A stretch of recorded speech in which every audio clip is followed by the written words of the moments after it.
Welcome to Twilight Terror Stories. Twilight is not just the end of day, it's the beginning of something else. A time when the shadows stretch and fear takes its first breath. You've stepped into that moment now, and the stories are waiting. Let them find you.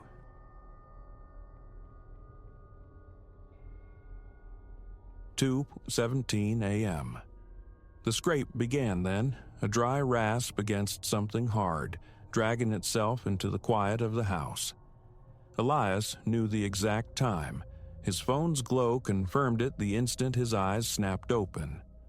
Only 72 hours he'd been under this roof, a skeletal structure mid-transformation, littered with the detritus of the renovation crew, tools abandoned mid-task, materials draped and stacked. Below lay the basement, a cavern of naked concrete awaiting its future skin. He'd courted disaster, buying a place ripped open, but the numbers crunched right, and the implosion of his marriage demanded swift relocation. He cinched the thin duvet closer, a futile gesture against a chill. Vermin, likely. The foreman had mentioned the possibility, a temporary infestation until the structure was fully sealed. But then, a voice seeped through the floorboards. Hello? Faint, indistinct, yet undeniably present. Can anybody hear me?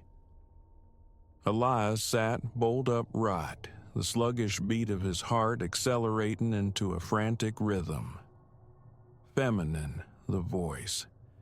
Youngish, perhaps late 20s, early 30s.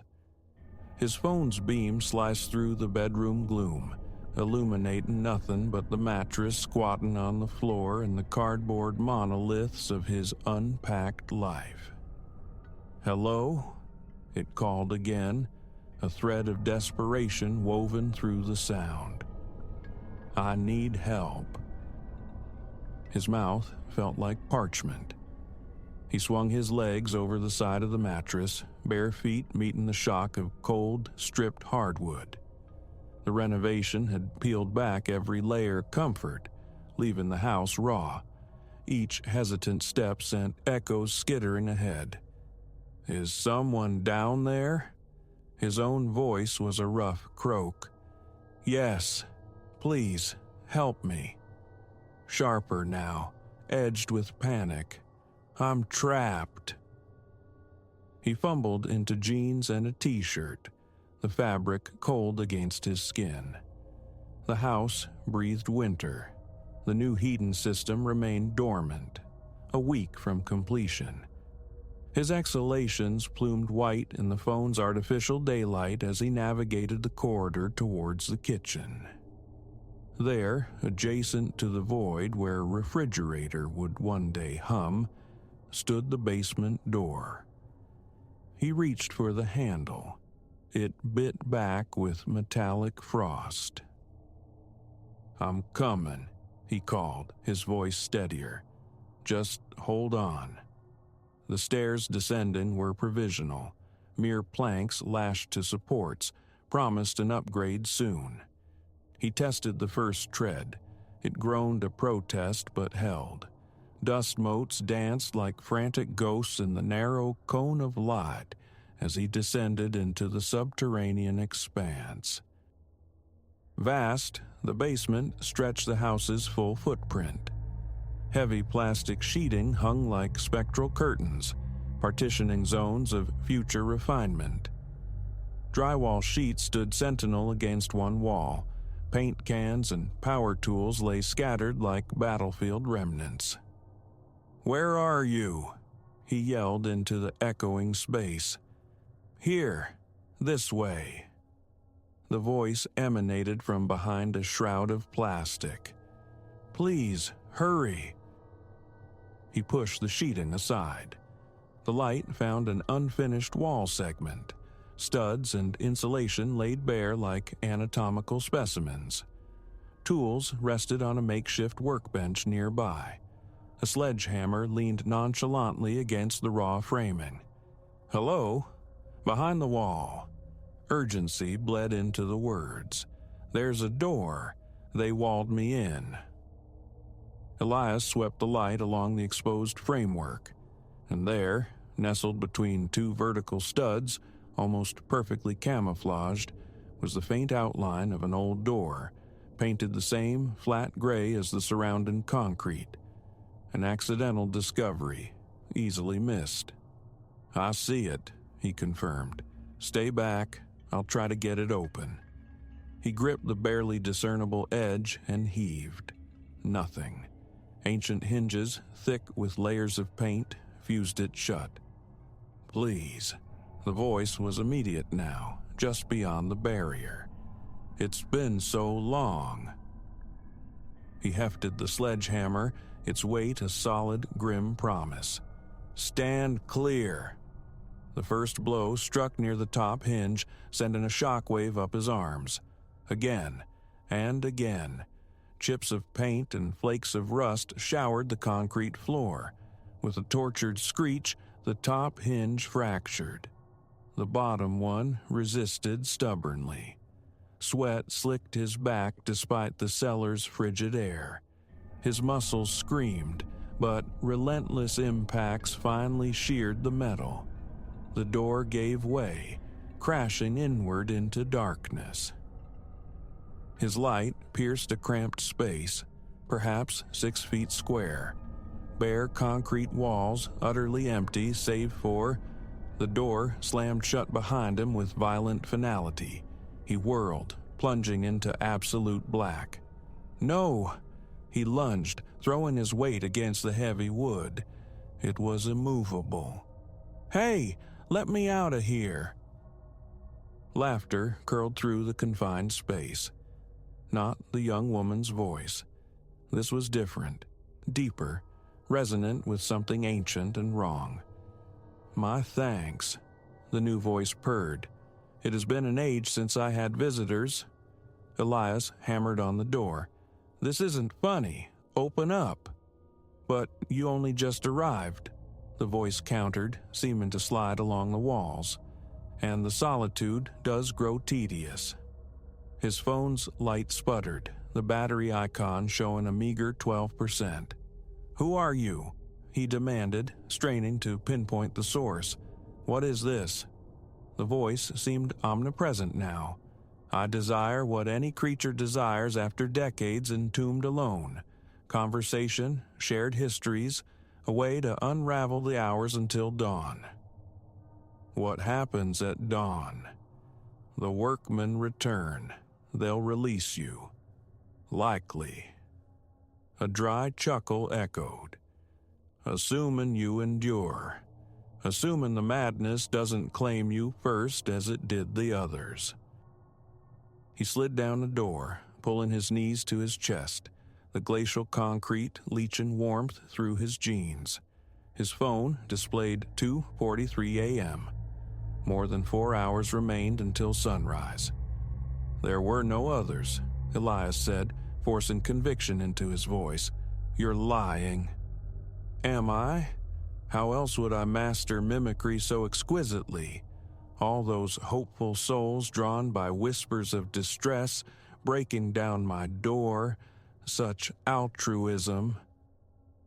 Control your breathing. Stay rational. Think.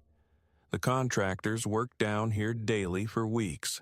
They'd have found this place, found you. They cannot hear me. I speak only to the residents, those who slumber above me, night upon lonely night. Their sleeping thoughts filter down, you see. Nourish me. His phone's light weakened further. 8%. You're not real, Elias insisted, the words feeling flimsy. A hallucination. Stress-induced psychosis from the divorce, the move. Oh, I assure you, I am intensely real. The voice was suddenly intimate, impossibly close, whispering beside his ear.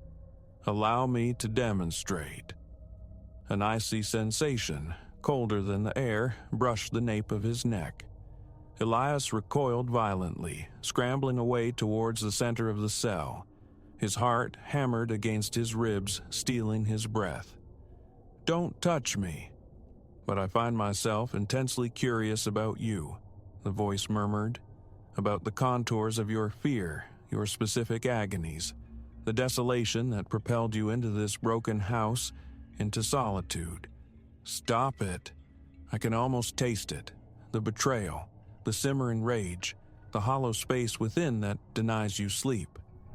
He clamped his hands over his ears, a futile defense. The voice simply resonated inside his skull now. "She found another, didn't she? Younger, perhaps? More successful? Stripped you bare, the shared home, the friends, the architecture of your life together, left you adrift in debt and fractured aspirations." "Shut up," he screamed, the sound swallowed by the oppressive space. "Get out of my head." His phone screen went black. Darkness crashed down, absolute and suffocating. He heard a faint slithering sound across the concrete, drawn nearer. "Now," the voice whispered, velvety and cruel. "Now we can truly converse. No more tiresome distractions, just you and me and all those delectable recollections." Elias wedged himself into a corner, attempting to shrink, to disappear. The air thickened, grew colder still. Each inhalation was a painful rasp. "Please," he whispered, the sound barely audible. "Just let me go. But I exert no hold over you. The door seals from without. My prison remains as absolute as yours." A beat of silence. "Though I have adapted, learned to draw sustenance from the fear, the anguish of others. It sustains, preserves a measure of coherence." Something feathered against his outstretched leg. He kicked wildly into the void, connecting only with empty air. "What are you?" The memory fades. I was other, once, human-shaped, I believe, but that lies buried under unimaginable layers of time. Before the ceiling, before I learned to weave tendrils into dreams, to lure with borrowed voices. Time dissolved in the Stygian blackness. Minutes elongated into subjective eternities. The voice persisted, a shifting tapestry of whispers, taunts, and sudden screams. It dredged memories from the depths of his mind, moments he'd desperately tried to bury. The flat look in Clara's eyes as she uttered the final words. The sickening discovery of her messages to the other man. The disorienting blur of the night he'd wrapped his car around a pole. Against his will, he found himself responding eventually. Arguing, weeping, railing against the unseen tormentor. Anything to anchor his sanity. "Tell me of the wreckage," the voice urged, insidious.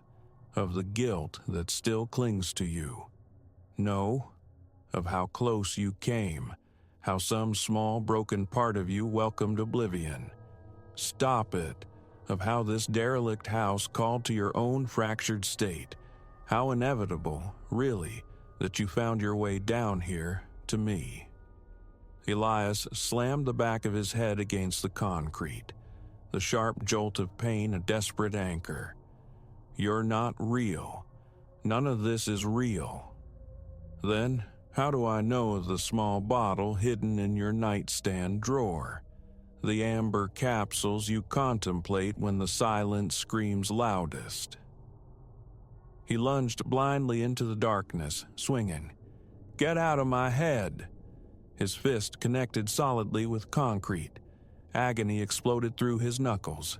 He collapsed, cradle in his hand, feeling the warm, sticky slide of blood between his fingers. The voice laughed, a dry, rattling sound. "Yes, feel that. Pain confirms existence, doesn't it?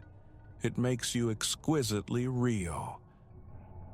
Elias slumped back against the wall, nursing his shattered hand. "Why are you doing this?" "Because I can. Because it is my nature now. Because the hunger is perpetual." The voice seemed to swell, filling the tiny chamber. "Because your suffering is divine." Time bled away. He drifted between fractured awareness and near unconsciousness. The voice droned on, but he ceased engaging, focusing instead on the rhythm of his breath, the throb in his hand, the sheer effort of remaining coherent. He thought of Clara, of the life they'd shared, the future sketched out and then erased. For the first time, the memories brought not just a stab of pain, but a faint glimmer of something else. Acceptance, perhaps. "You grow tiresome," the voice complained petulantly. "Where is the exquisite torment from before?" Elias remained silent. "Very well, a different approach." The temperature plummeted abruptly. Frost ghosted across his skin. The air grew heavy, resistant to his lungs. "Do you fear obliteration?" the voice whispered, laced with ice. "To expire in the cold, in the dark, alone, utterly forgotten?" He drew his knees tighter, a desperate bid for warmth. His teeth began to chatter uncontrollably. "No one will mourn your absence. No one will search. The workmen will discover your corpse, assume some unfortunate mishap. Just another casualty of renovation." He centered himself on his breathing. Inhale, exhale, maintain composure. "You offer no resistance," the voice shrieked, frustration cracking its composure. "Fight me, scream, plead." "No," Elias managed, the word brittle between chattering teeth. "Then freeze, perish, become another shadow woven into my eternal darkness." The cold intensified, biting deep. His fingers and toes were numb voids. Yet, paradoxically, the terror receded, replaced by an unexpected, profound calm. "I'm not afraid of you anymore," he whispered, the sound thin but steady. "Liar. You feast on fear, on misery, on shadows. But I've navigated darkness before. After Clara left, after the crash, I endured. Silence. You cannot inflict deeper wounds than those I already carry, cannot make me feel more isolated than I have already been." The voice erupted in an inhuman shriek, a sound saturated with impotent fury. The crushing cold vanished as suddenly as it had arrived. Warmth surged back into his limbs, painful in its intensity. "You are meant to shatter," the entity howled. "They invariably shatter." "Not me," Elias stated, his voice gaining strength. "Not this time." A heavy silence descended, absolute and profound. For a long, indeterminate stretch, the only sound was the ragged measure of his own breathing. Then, distantly, from above, sounds. Mundane, human sounds. Voices. The unmistakable clatter of the arriving renovation crew. "Hello?" Elias shouted, pushing himself upright, his voice raw. "Down here. Help!" Footsteps pounded on the temporary stairs, beams of light lancing the oppressive dark as the door was wrenched open. "Sweet Jesus!" One of the workers reached down, helping him stumble out. "Mate, how long were you stuck in there?" "All night," Elias rasped. "The door, it slammed shut." They guided him up the stairs into the almost blinding glare of morning sunlight pouring through the kitchen's glassless window frames. Someone draped a coarse blanket over his shoulders while another made a call, summoning paramedics for his mangled hand. "That room, it ain't supposed to be there," the foreman muttered, scratching his head. "Not on any blueprint we got. We'll seal that bastard up proper today." Elias just nodded, unable to articulate the night's horrors. Explanations were futile, belief impossible. As the paramedics approached, assessing his hand, he heard it. One final, fading whisper carried on the air. "Until we meet again." But the fear held no purchase now. Some darknesses, once traversed, lose their power. Some agonies forge resilience. Some nights of profound terror can illuminate an unexpected dawn. He would sell this house, undoubtedly. Find another place, begin anew. But he would carry the certainty that he had confronted something ancient and ravenous in that concrete tomb, a thing that thrived on despair. And he had emerged. The paramedic gently wrapped his bleeding hand, asking routine questions. Elias offered simple, vague replies. The truth would remain entombed below, sealed behind fresh concrete and drywall, perhaps to whisper into the dreams of whoever came next. But its dominion over him was fractured. The sun was up. He was, impossibly, free.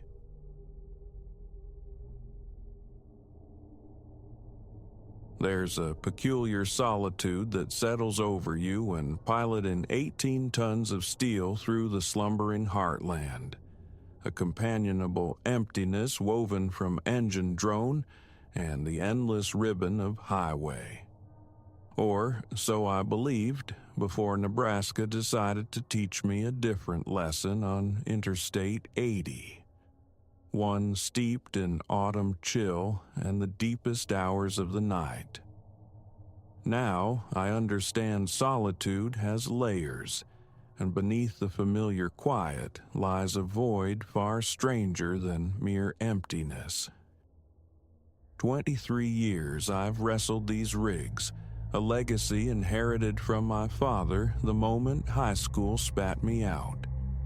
From the glacial teeth of Montana passes to the hurricane-lashed coasts of Florida, I've navigated the continent's veins, faced down its furies. Nothing, though, not blizzards nor breakdowns, ever unseated my certainty, like the phantom reflection that materialized in the dark. Nothing ever made me doubt the testimony of my own senses quite like that image in the glass. It was late October, the witching hour hovering around 2 a.m. My payload was mundane, auto parts destined for Salt Lake City out of Chicago, but the schedule was unforgiving, demanding arrival by noon. The asphalt river flowed black and vacant before me, punctuated only by the fleeting glint of shoulder reflectors swallowed by the immense dark.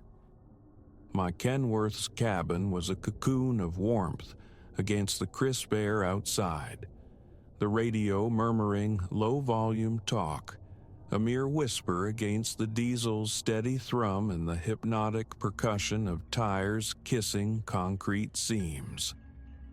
I existed in that trance peculiar to the long-haul fraternity, vigilant yet serene, immersed yet detached. Reaching for the thermos, I took a swallow of the tepid coffee, its bitterness a welcome jolt against encroaching fatigue. 4 hours remained until the mandated respite. The dashboard clock glowed a precise 2:17 a.m. in digital crimson. And then I saw him, a reflexive flick of the eyes to the rear view, a habit ingrained over decades. But the reflection was wrong. Someone occupied the sleeper berth directly behind my seat. A jolt, cold and sharp, shot through me. My heart hammered a frantic rhythm against my bones.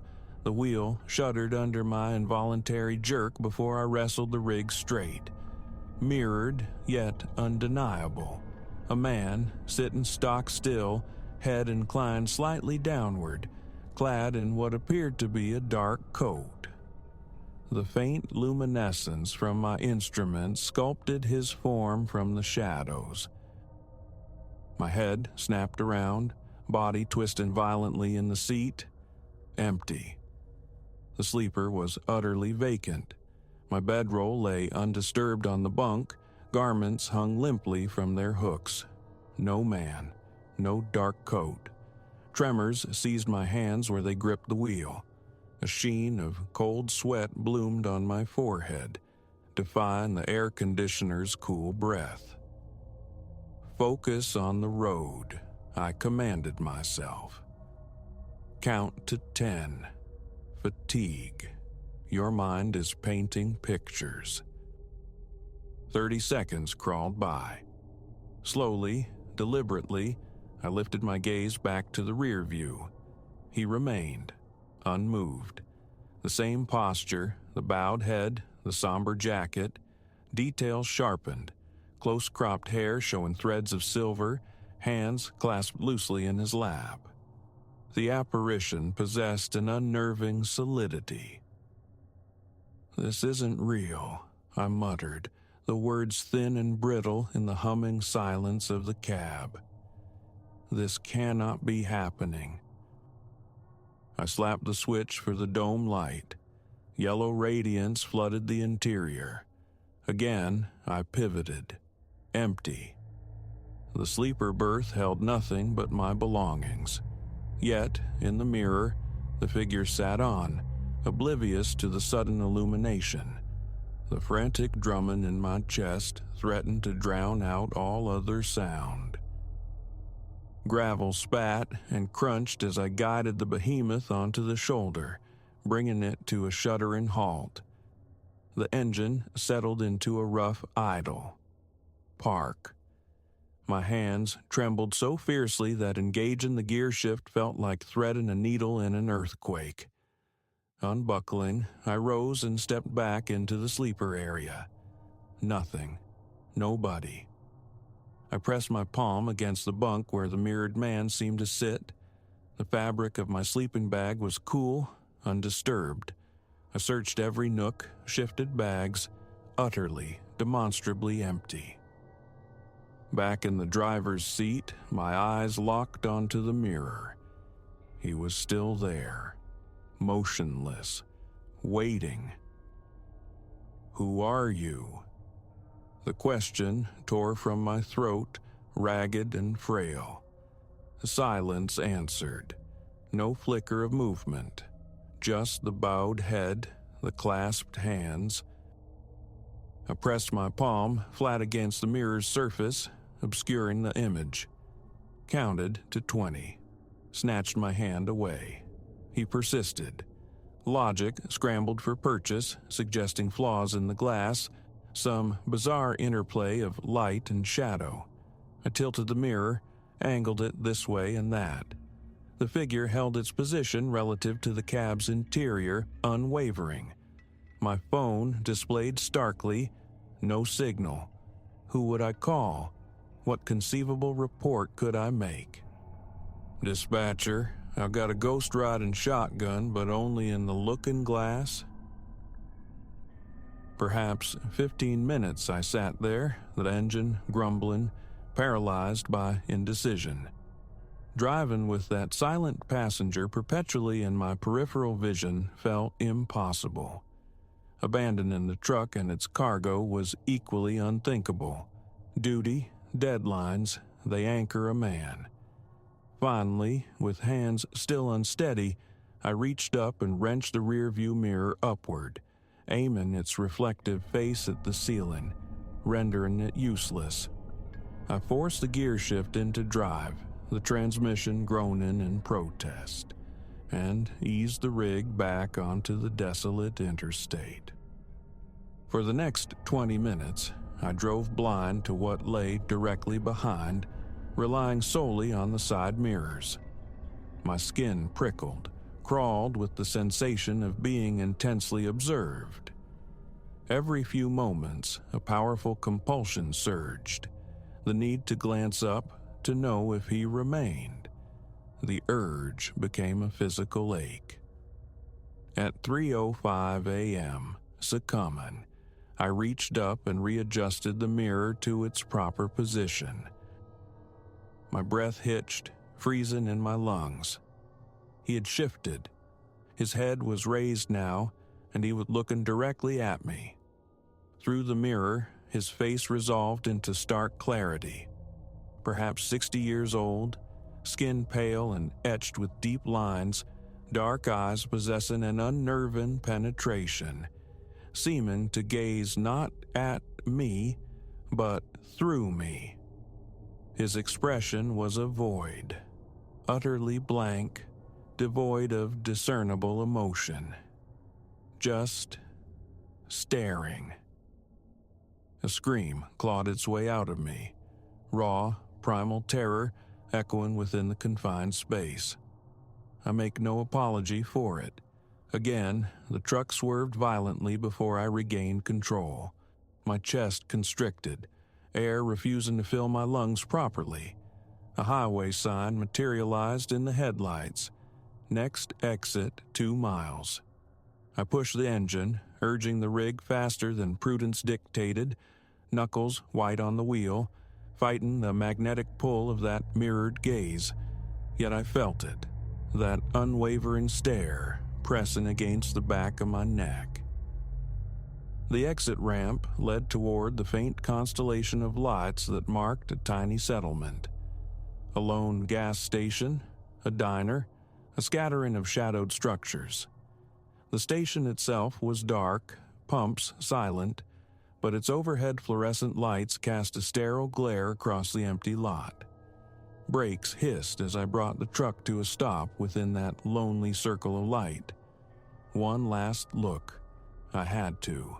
The mirror still held him, staring intently, but now his lips were moving, soundlessly, forming words I couldn't decipher, straining my eyes against the distance and the dim light.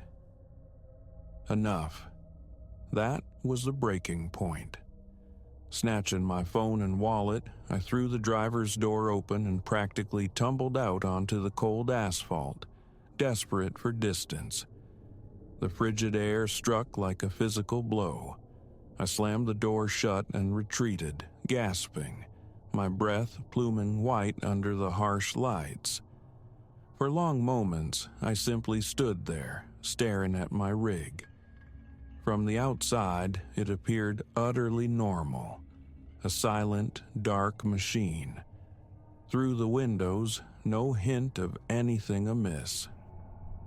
Across the road, a neon sign buzzed fitfully in the window of the diner. Open 24 hours. Drawn by the promise of light and humanity, I crossed, my legs feeling unsteady, disconnected. A small bell tinkled above the door as I pushed inside. The space was nearly deserted. Just a woman polishing the counter and an elderly man hunched over a coffee cup in a booth. Both glanced up as I entered. "Everything all right, hun?" the waitress inquired, her gaze sharp.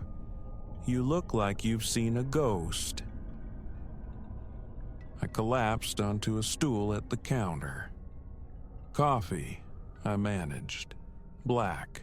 Strongest you have." She poured a thick, dark brew into a heavy mug and slid it before me. My hands shook so violently I needed both to lift the cup to my lips. "Rough night out there?" she asked gently. A strange, hollow laugh escaped me. "You might say that."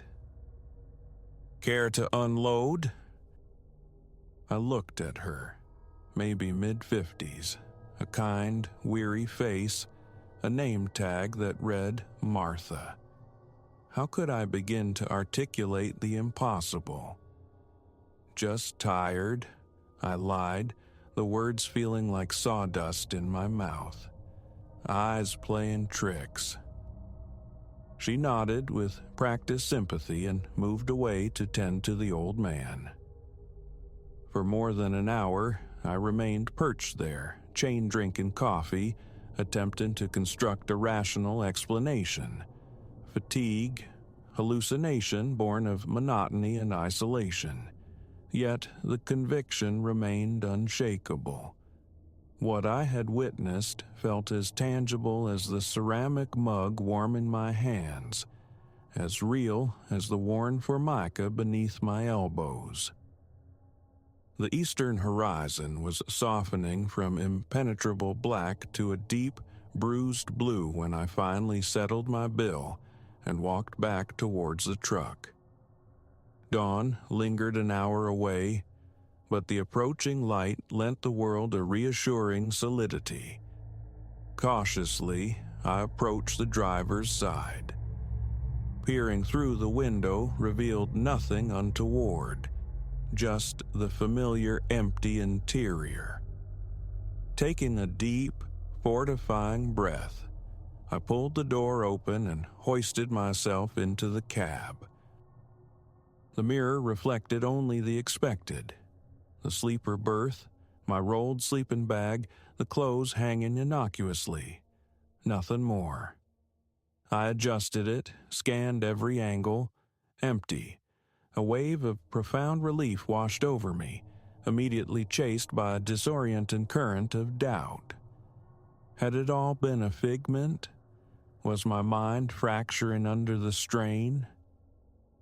I fired up the engine, the familiar rumble a small comfort, and merged back onto the interstate as the first rays of sun fractured the horizon. The morning dawned crisp and brilliant, promising a clear autumn day. I drove west, pushing to reclaim lost time, my gaze flicking compulsively to the rear view every few seconds. Nothing.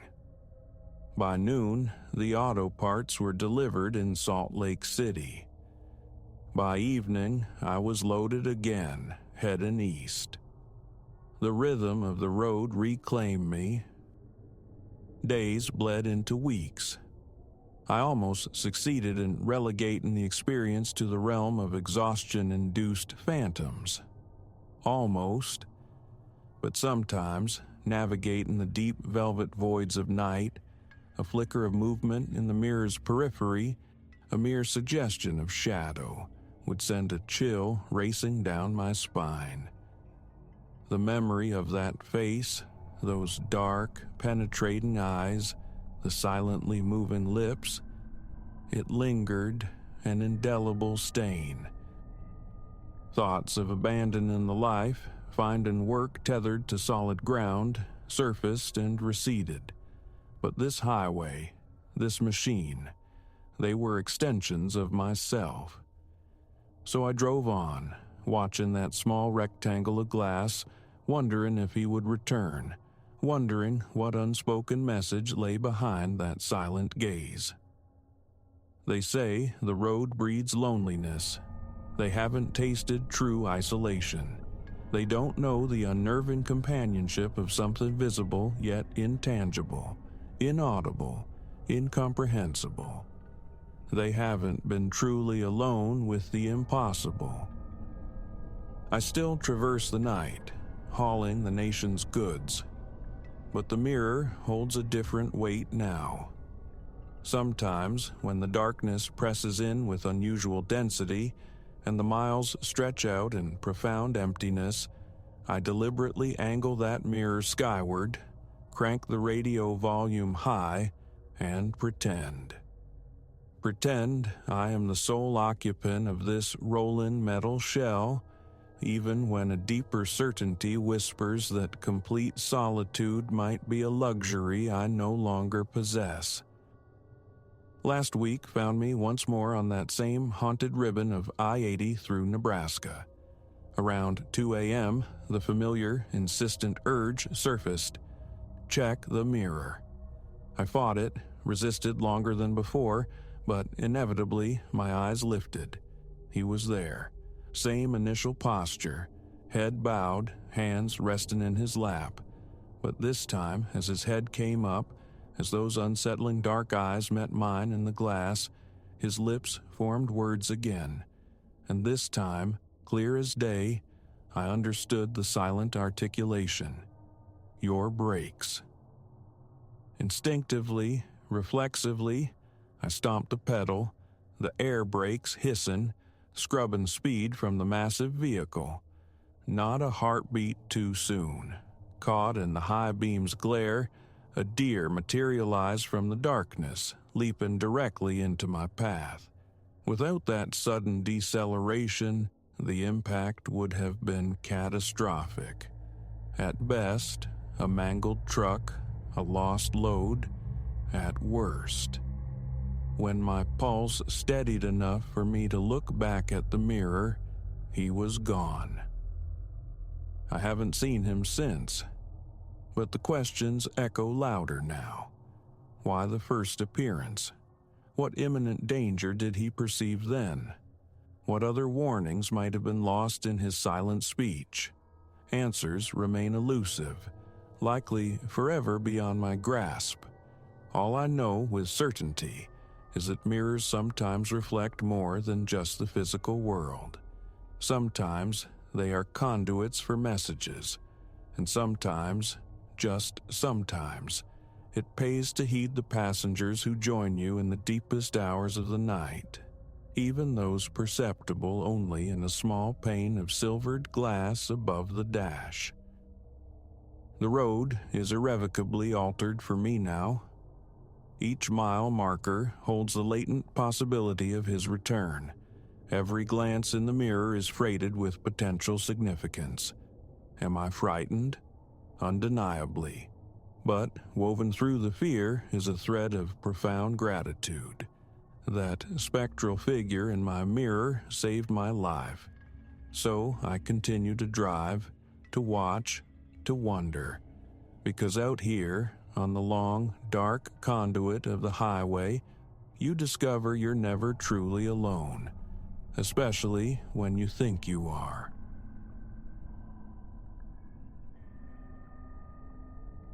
The sterile pulse of cardiac monitors, the whisper-soft tread of crepe-soled shoes across polished floors, these were the familiar nocturnes of my existence as Elias, custodian of Mercy General Hospital's shadowed hours.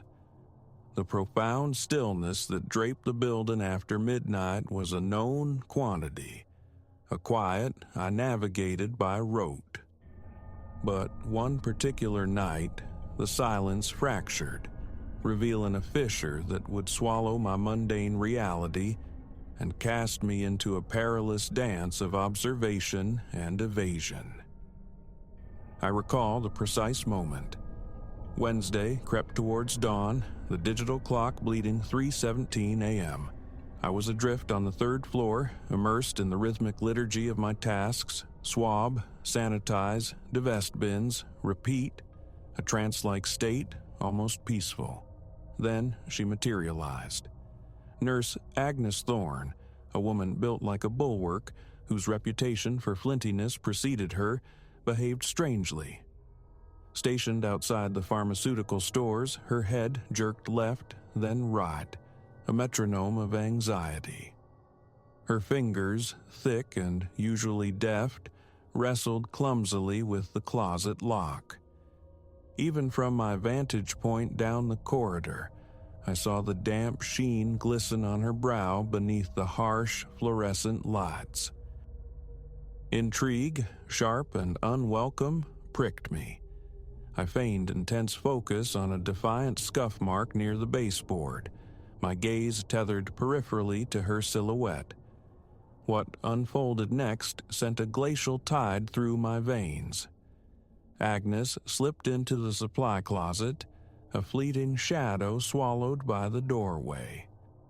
She reappeared scant seconds later, her capacious handbag visibly strained at the seams, heavier. With brisk, muffled steps, she vanished down the hall. A beat passed. 2. Then, propelled by a disquiet I couldn't name, I approached the closet. The door, left imperfectly latched, yielded to my gentle pressure with a faint groan. Inside, the sterile order was disturbed. Stark vacancies punctuated the shelves where rows of potent vials should have stood sentinel. The truth struck with chilling clarity. Agnes Thorne was pilfering pharmaceuticals. For profit? For personal demons? The possibilities unfurled, vast and terrifying. Patients' well-being compromised. Lives hanging precariously. Action was imperative, yet paralysis held me.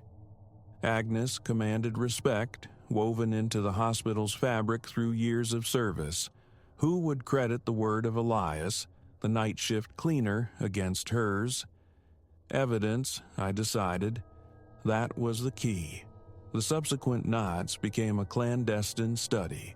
Agnes possessed a cunning born of desperation, varying her methods.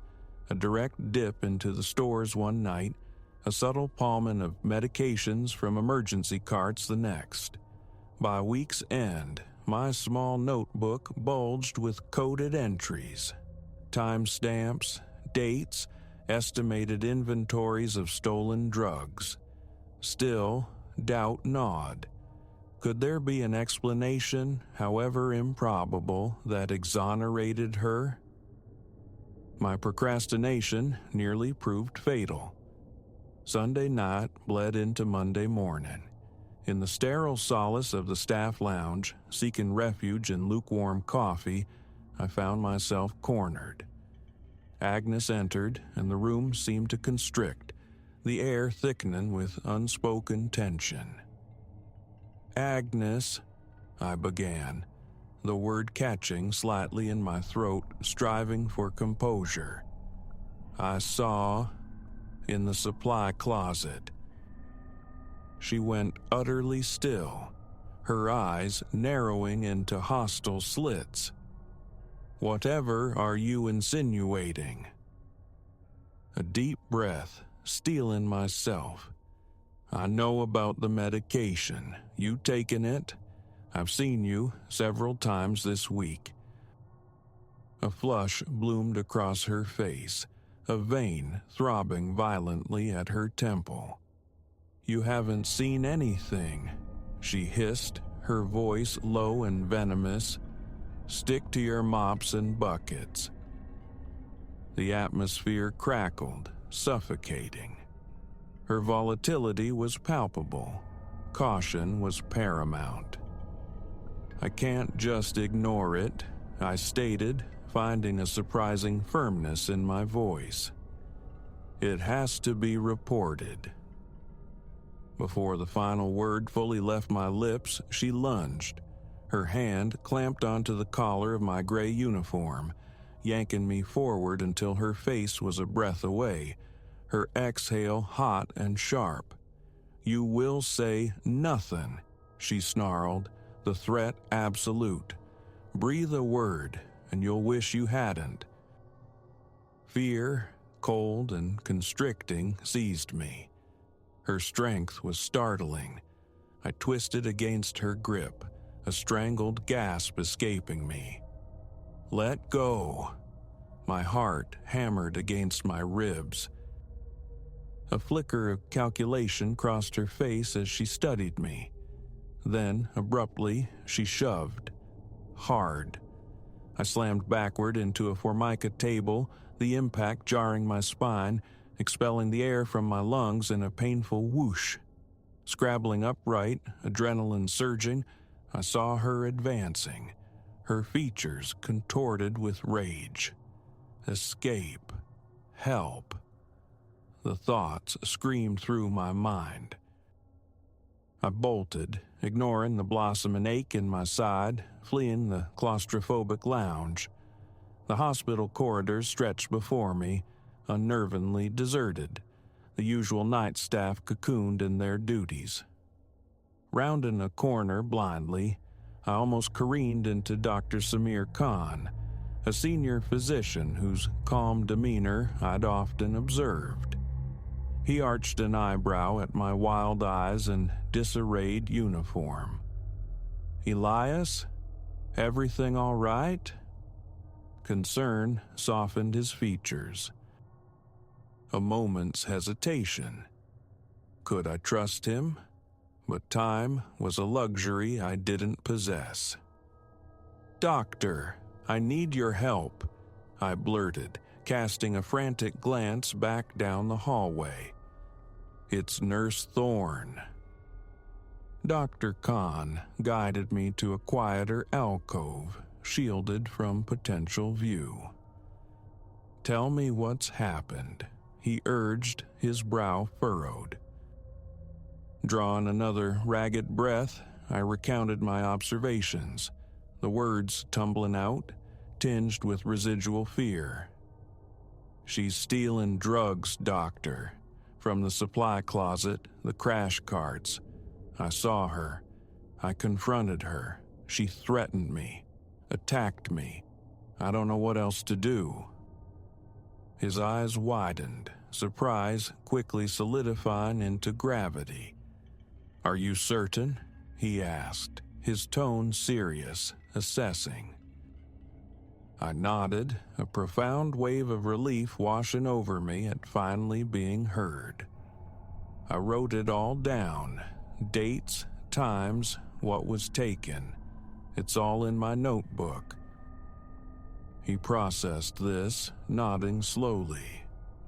"This needs reporting," he declared finally, "immediately, but carefully. If she's capable of violence." Together, we navigated the quiet halls to the administrator's office.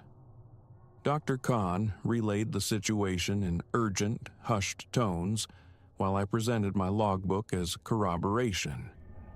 Ms. Croft, the administrator, listened without interruption, her expression hardening into stern resolve.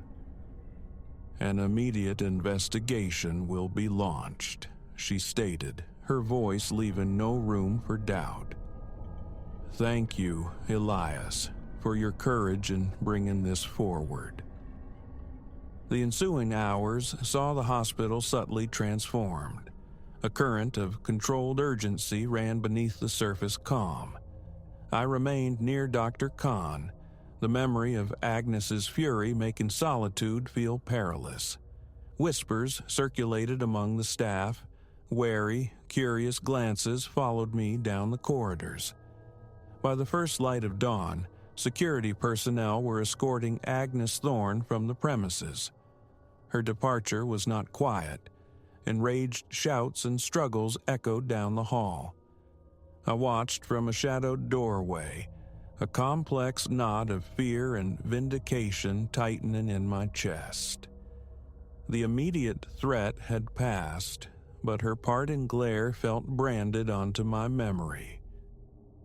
In the days that followed, Mercy General implemented stringent new protocols for pharmaceutical access and tracking. Security measures tightened palpably.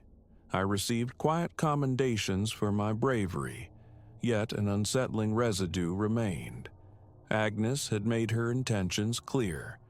Though gone from the hospital grounds, her threat lingered like a phantom limb. My night shifts felt altered. Every unexpected noise made me flinch. Every elongated shadow seemed poised to coalesce into her angry form. I developed a habit of glancing over my shoulder, scanning corners before turning them. Weeks melted into a month, and the acute edge of fear gradually dulled. The hospital found its rhythm again, and slowly I began to breathe easier. The experience, however, had irrevocably changed my perception. This building was no longer merely a workplace. It was a terrain where I had confronted genuine danger and somehow prevailed. One evening, as my shift drew to a close, Dr. Khan found me near the main entrance. "Elias," he said, resting a hand briefly on my shoulder. I wanted to express my gratitude again. What you did, it took uncommon courage. You likely prevented serious harm, perhaps saved lives. A hesitant smile touched my lips. Just did what felt right, doctor, I murmured. Leaving the hospital that morning, the nascent sun painting the horizon in strokes of fire, a quiet sense of accomplishment settled over me. I had begun this job as Elias, the night custodian, largely unseen, unheard.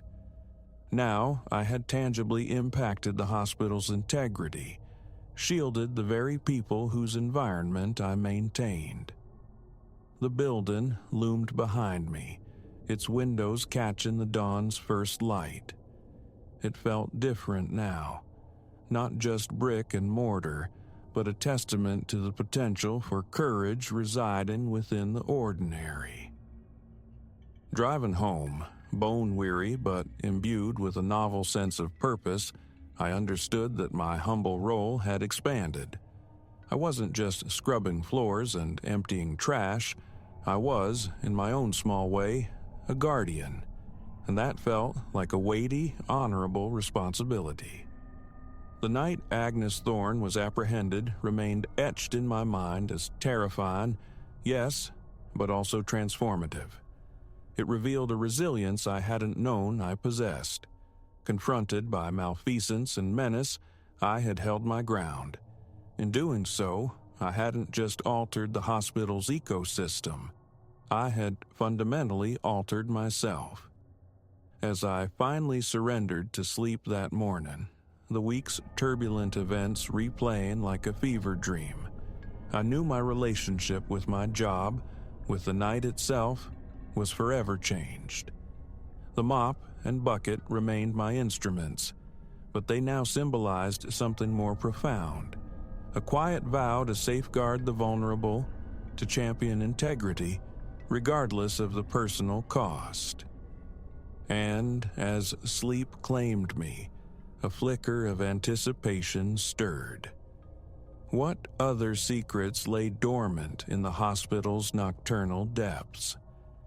Whatever awaited, I felt a newfound readiness to meet it.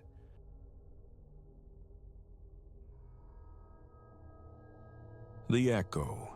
That's the first thing I truly recall. The memory of footfalls where only stillness should have reigned. My name is Elias. For months now, my nights have belonged to a cavernous warehouse stacked high with building materials, marooned in a dilapidated industrial archipelago on the city's fringe. My duties were stark, etched in routine. Trace the perimeter's wire spine, verify the fences held firm, confirm the great entrance gate slumbered under its lock. Night after night bled into the next, marked only by the scrawl in a logbook, trivial notations against a backdrop of profound quiet. That was the rhythm of the early days. Predictable, unfolding in measured silence. The isolation was a balm, not a burden. I've never courted company, and the long, solitary hours unfurled without friction.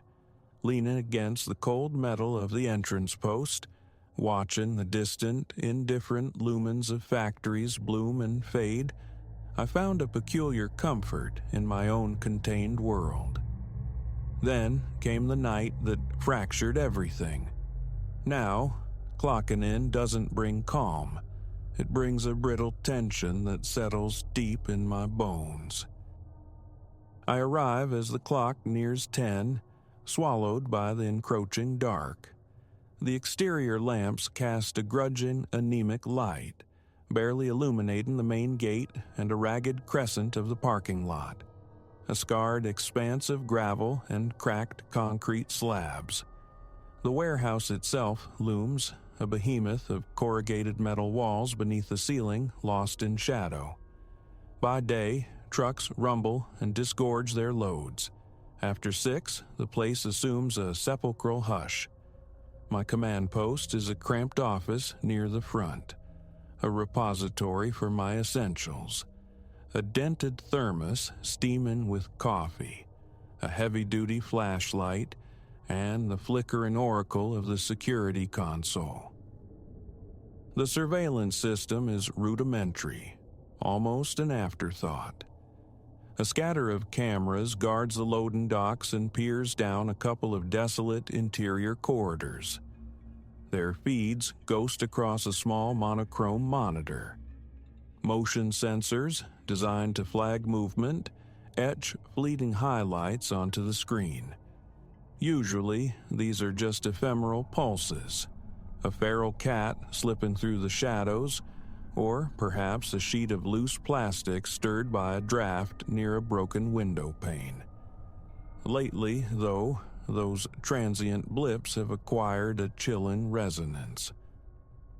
The first time the footsteps found me, the clock hands had crept towards 2 a.m. I was perched on a worn metal stool in the office, the door nudged open against the night's stuffiness.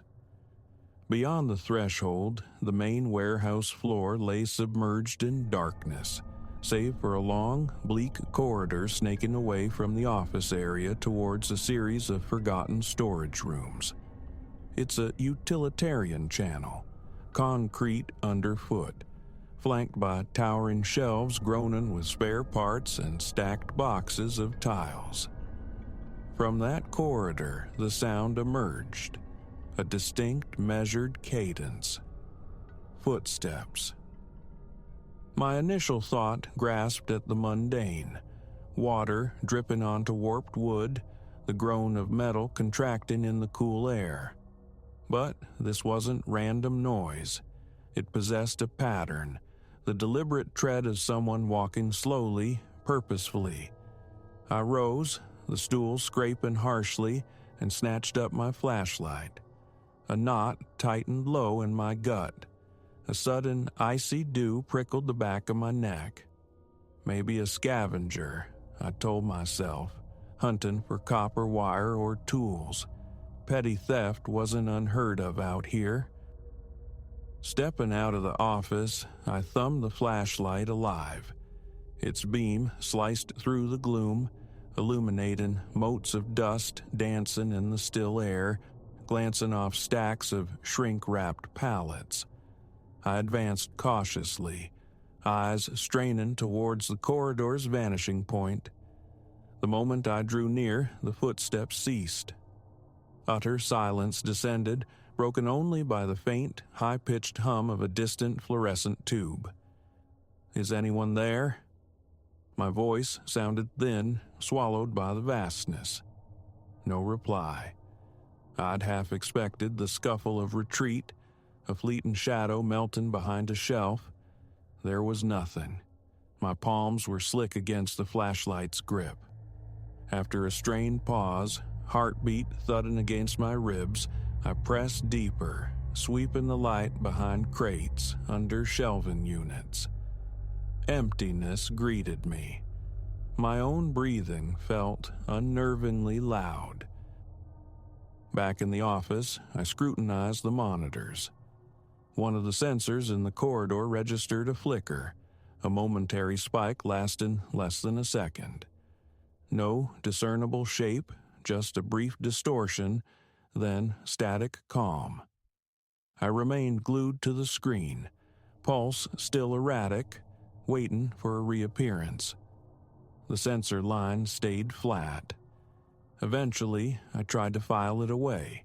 Imagination, an odd echo amplified by the silence. Yet, the feeling lingered, a discordant note disrupting the night's quietude. The second time occurred several nights later, the hour mirroring the first. I was concluding my perimeter patrol, having checked the fence line and circled behind the loading docks, heading back towards the sanctuary of the office. As I stepped back inside the warehouse's echoing shell, a sound pricked the silence, a soft, abrasive scrape against concrete, like a boot sole skidding momentarily. I froze, listened intently. Then the footsteps began anew, heavier this time, resonant like work boots on the hard floor. I spun around, flashlight beam stabbing into the corridor's far end, and then I saw it. A dark form, standing utterly still, facing me. Not just shadow, but substance. A silhouette etched against the deeper blackness. I couldn't discern a face, only its stark outline. My breath hitched. Logic dictated it should run, shout, react. It did nothing. It simply stood there, an impassive sentinel in the gloom. My heart hammered against my ribs. My arms felt strangely numb, heavy. I tried to call out, but my throat constricted. With immense effort, I forced the word out. "Hey!" It echoed, bouncing off the metal walls, returning unanswered. The figure remained motionless. Taking a hesitant step forward, I held the light steady on it. The shape seemed to waver at the edges, unstable, like heat haze rising from asphalt. I blinked, refocusing the beam, trying to resolve the image. I advanced perhaps 10 paces. By the time I reached the spot where it had stood, there was nothing. Only vacant air and the lingering scent of dust. I swept the area in a tight circle, checked every potential hiding place, peered behind stacks of boxes taller than myself. No one. A profound chill radiated through my arms, unrelated to the ambient temperature. A frantic urge surged. Run outside, call the authorities. But what would I report? A shadow that wasn't there? In the office, the camera recordings offered only frustration, a sequence of rapid, fleeting flickers. The motion sensors had triggered in succession, one, then the next, as if something had moved with impossible speed down the corridor's length. But no clear image materialized, just bursts of visual noise resembling static. It defied explanation. I knew how stray animals registered on these grainy monitors. They didn't trip sensors in such perfect linear progression. This entity did. I replayed the footage obsessively, seeking a clue, a pattern, finding none. The remainder of my shift passed in a state of hypervigilance. I patrolled more frequently, expecting signs of intrusion, checking and rechecking locks on doors leading to the yard. Everything remained secure. By the time the first hints of dawn bruised the eastern sky, my nerves were frayed ribbons. From that night forward, relaxation became a foreign concept. Each shift unfurled under the weight of an unseen gaze. Sounds began to bleed from the silence, faint, metallic taps against shelving, a low, dragging noise along distant walls, and always the footsteps. Sometimes they were hushed, almost surreptitious like bare feet padding on concrete. Other times they resounded with the heavy tread I'd heard before. The thought of leaving the small lit office became fraught with apprehension. Even venturing onto the main floor felt like stepping onto hostile ground. My flashlight became an extension of my hand, its beam constantly probing corners, sweeping behind pallets and towering bins, bracing for an ambush that never came. There were never any signs of forced entry, no inventory missing. The daytime crew reported nothing amiss. I tentatively mentioned the noises to a foreman, a man weathered by years in this place. He just shrugged, muttered something about old buildings settling, groaning under their own weight. "Don't let it spook you," he'd advised gruffly. Eventually, I ceased mentioning it.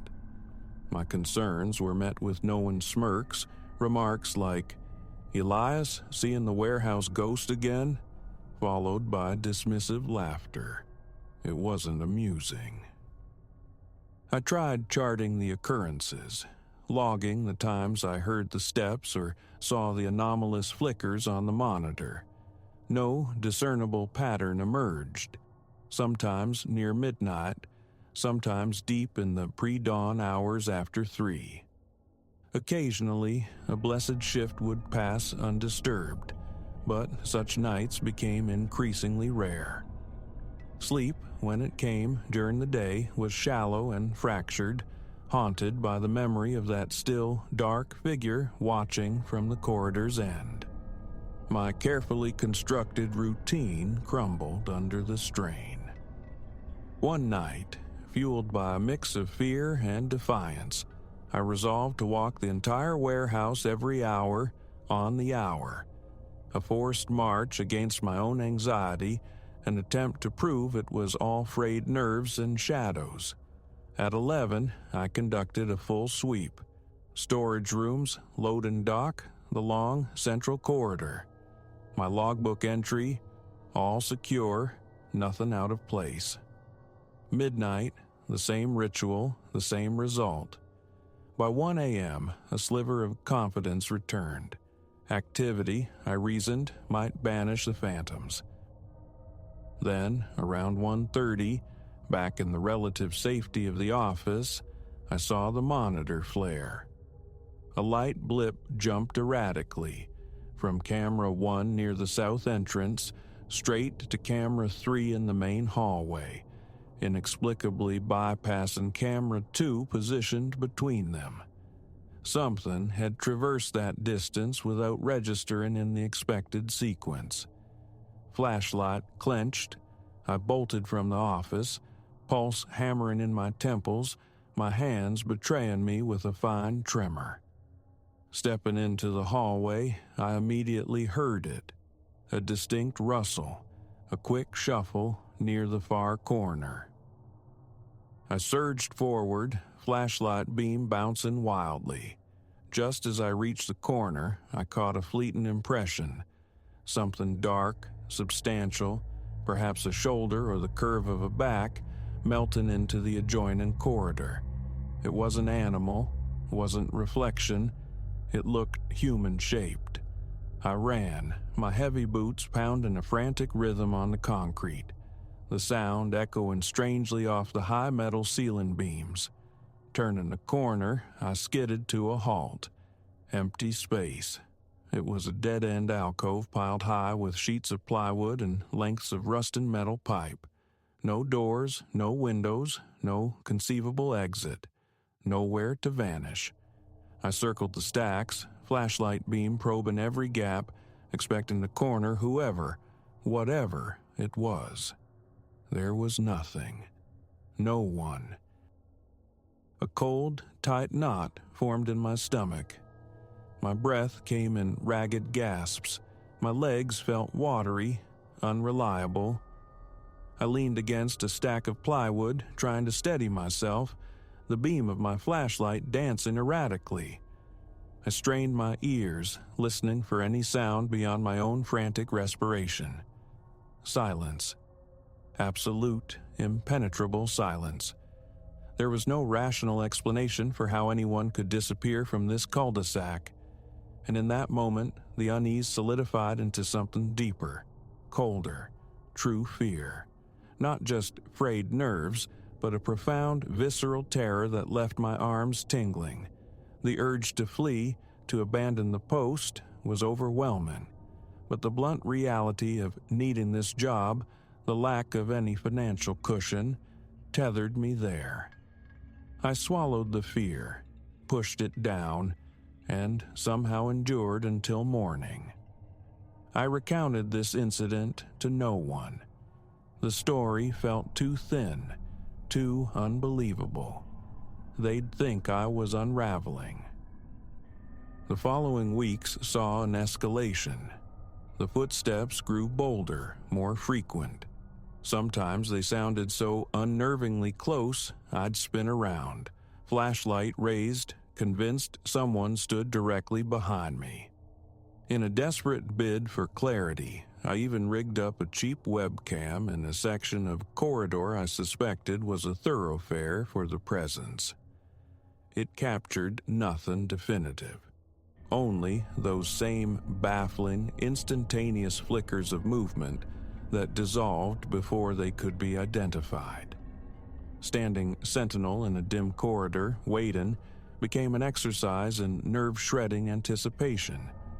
I'd feel a palpable sense of approach, an imminent presence, yet never glimpsed a clear face, never heard a single word.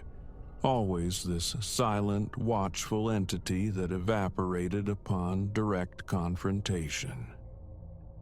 I recall one particular night, steeped in an unusual restlessness. I found myself pacing incessantly between the office and the echoing expanse of the storeroom, checking my watch with obsessive frequency. Around 3 a.m., a sudden, deafening clang shattered the quiet, the unmistakable sound of a heavy metal pipe crashing onto the concrete floor. I nearly vaulted out of my skin. The noise originated from the far end of the main warehouse floor, near a towering stack of wooden crates. I sprinted towards the sound, flashlight gripped so tightly my knuckles shone white. Arriving breathless, I found a length of steel pipe rolling in lazy circles on the floor. My light traced its likely origin, a shelf some 6 feet high. It hadn't simply slipped. Its position suggested it had been deliberately dislodged. I scanned the surrounding area, every nerve alight, searching for any flicker of movement, any sign of the perpetrator. Nothing. The warehouse remained utterly still, the only motion the pipe's slow gyration until it settled. My breath came in shallow, inadequate bursts. Retrieving the pipe, its cold weight a solid reality against the night's strangeness, I replaced it on the shelf. The next hour was spent combing every aisle, checking every door, a futile quest for an intruder who left no trace but fear. Logic offers no anchor for these events. I only know the texture of the feeling, a pervasive sense of being observed, a presence lurking just beyond the periphery, just around the next corner, listening to the rhythm of my breath, the scuff of my boots. Turn that corner, and there's only emptiness. Sometimes I think I catch it, a fleeting distortion moving past a forklift, a deeper shadow detaching itself from a row of pallets. But it's always ephemeral, quicksilver fast. My skin prickles in its unseen vicinity. My heart accelerates, my throat tightens. I wrestle with it, tell myself it's fatigue, solitude playing tricks on the mind. I try to anchor myself in practicalities, the coming paycheck, the logbook demanding entries, the mundane plans for daylight hours. But then the steps return, soft or heavy, erasing all rationalization. I experimented with playing music on my phone, hoping to overlay the silence with sound, but it proved useless. I'd inevitably pause the track, straining to hear something just beneath the melody. Ignoring the taps, the scrapes, the footfalls feels impossible. Each sound sparks the fear. Is someone playing a cruel game? Lying in wait? I pore over the camera feeds more obsessively now, but they yield only the same cryptic flickers, devoid of substance, offering nothing tangible to present to the daytime manager. Complaining further, I suspect, would only cast doubt on my fitness for the solitary vigil. One night, shortly after the figure materialized once more at the terminus of a long hallway, only to dissolve into nothingness, I embarked on an exhaustive search. For nearly 2 hours, I became an investigator in my own lonely domain, inspecting every room, testing every door, probing every shadow-drenched corner with my flashlight beam. I looked behind hulking crates, peered under dusty tarps, inside empty shipping containers, behind dormant machinery. I found no evidence of human habitation or intrusion. No footprints but my own boot prints in the settled dust. No carelessly dropped tools. No scattered debris. Nothing to indicate a flesh and blood trespasser. Yet, throughout the entire meticulous search, the unnerving sensation of being watched never abated. My heart pounded a relentless tattoo against my ribs. By the end, I was slick with cold sweat, my clothes clinging damply, legs trembling with fatigue and adrenaline. I kept glancing over my shoulder, half expecting to see a tall, indistinct shape standing silently behind me. The silence is perhaps the most unnerving part. Whatever this presence is, it remains voiceless. No whispers, no threats, no vocalizations at all. Just the sound of its movement, the scrape, the footfall. It interacts with the environment, shifting boxes, toppling pipes, but never directly with me, never revealing itself fully. It simply persists at the edges of perception, a vague form haunting the dimly lit corridors. I possess no explanation, only the visceral certainty of the experience, the sickening tension that grips me the moment I step onto the warehouse floor each night. I still work here. I arrive at 10, secure the gate, walk the initial checks, and retreat to the office. I leave more lights burning now, bathing sections of the warehouse in a stark, industrial glare, despite the waste of electricity. I need the visibility. It doesn't deter the footsteps, doesn't halt the strange occurrences, but it offers a fragile illusion of control, pushing the shadows back, if only slightly. Thoughts of quitting surface often, insistent whispers of escape, but bills demand payment and options are scarce. And perhaps a stubborn, irrational part of me stays because I crave an answer, a moment of clarity, a definitive capture on those grainy monitors. Thus far, clarity remains elusive. All I have is the catalog of the inexplicable. The dark figure standing impassive before vanishing, the objects moved or dropped by unseen hands, the cameras recording ghosts of motion, and the unwavering physical response, the tightness in my chest as each shift commences, the electric tingle at the nape of my neck that signals I am not alone. I perform my rounds, I monitor the screens, and I wait. It hasn't caused physical harm. No theft, no damage beyond the unsettling displacement of objects. Yet the tension is a constant companion, a low hum beneath the silence. The footsteps continue their phantom patrol through corridors that ought to be empty, and each time I hurry towards the sound, flashlight beam cut in the dark, I find only absence. I depart in the gray morning light with shoulders knotted and a dull ache behind my eyes, only to return the next night, carrying the fragile hope for a quiet shift, a hope invariably extinguished. The presence is always there, just out of sight, an invisible roommate in the echoing vastness, a constant, chilling reminder that solitude here is an illusion. That's the shape of it. I hear it. I glimpse its fleeting passage. I feel its weight every time I cross the threshold. It never speaks, never shows its face, never offers reason. It simply exists, making me question the very fabric of my reality. But it is undeniably there and I cannot ignore it. So I continue to show up, flashlight a familiar weight in my hand, trying to navigate the hours. This is my life now, bound to the shadows and the echoes. That is all I know.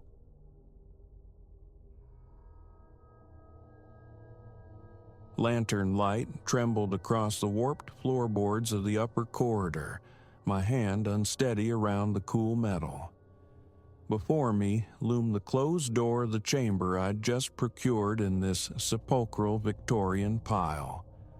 A miasma of aged timber and damp plaster clung to the air, thick and unwelcome in my nostrils. My coat remained buttoned, a flimsy shield against the immediate wrongness settling into my bones, yet already susurrations whispered from within the very structure. This first night, and solitude felt like a fragile illusion. A clammy dew slicked my palms, a bitter taste coated my tongue.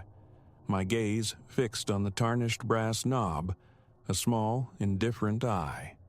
With a surge of tense uncertainty, ignorant of what threshold I might cross, I pushed the door inward.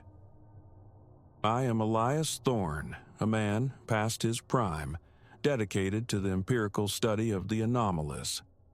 Hearsay holds no currency for me. My faith resides in recorded evidence, in meticulous notation. It was this pursuit that drew me here, to this gaunt edifice screened by a dense clutch of trees at a road's desolate end. Its notoriety lingered in local whispers, tales of occurrences defying explanation. A terse newspaper advertisement led me to it. The proprietor, laconic, merely pocketed the fee and surrendered the key. The passageways swam in shadow. Floorboards groaned ancient complaints underfoot. Light fixtures sagged, poised for collapse. Wallpaper, like sunburnt skin, peeled away in strips. My assigned room occupied the second story, neighboring a diminutive storage closet secured by a heavy lock. The landlord had been strangely insistent on this floor, murmuring something about it being the most tranquil space. I saw no grounds for dispute. My chamber proved compact. A solitary bedstead, a stark wooden desk, a rug worn thin by forgotten footsteps, and a wardrobe exhaling the scent of long-stored linens. The walls stood bare, devoid of artifice or comfort. The lantern, casting its nervous glow, was my own provision.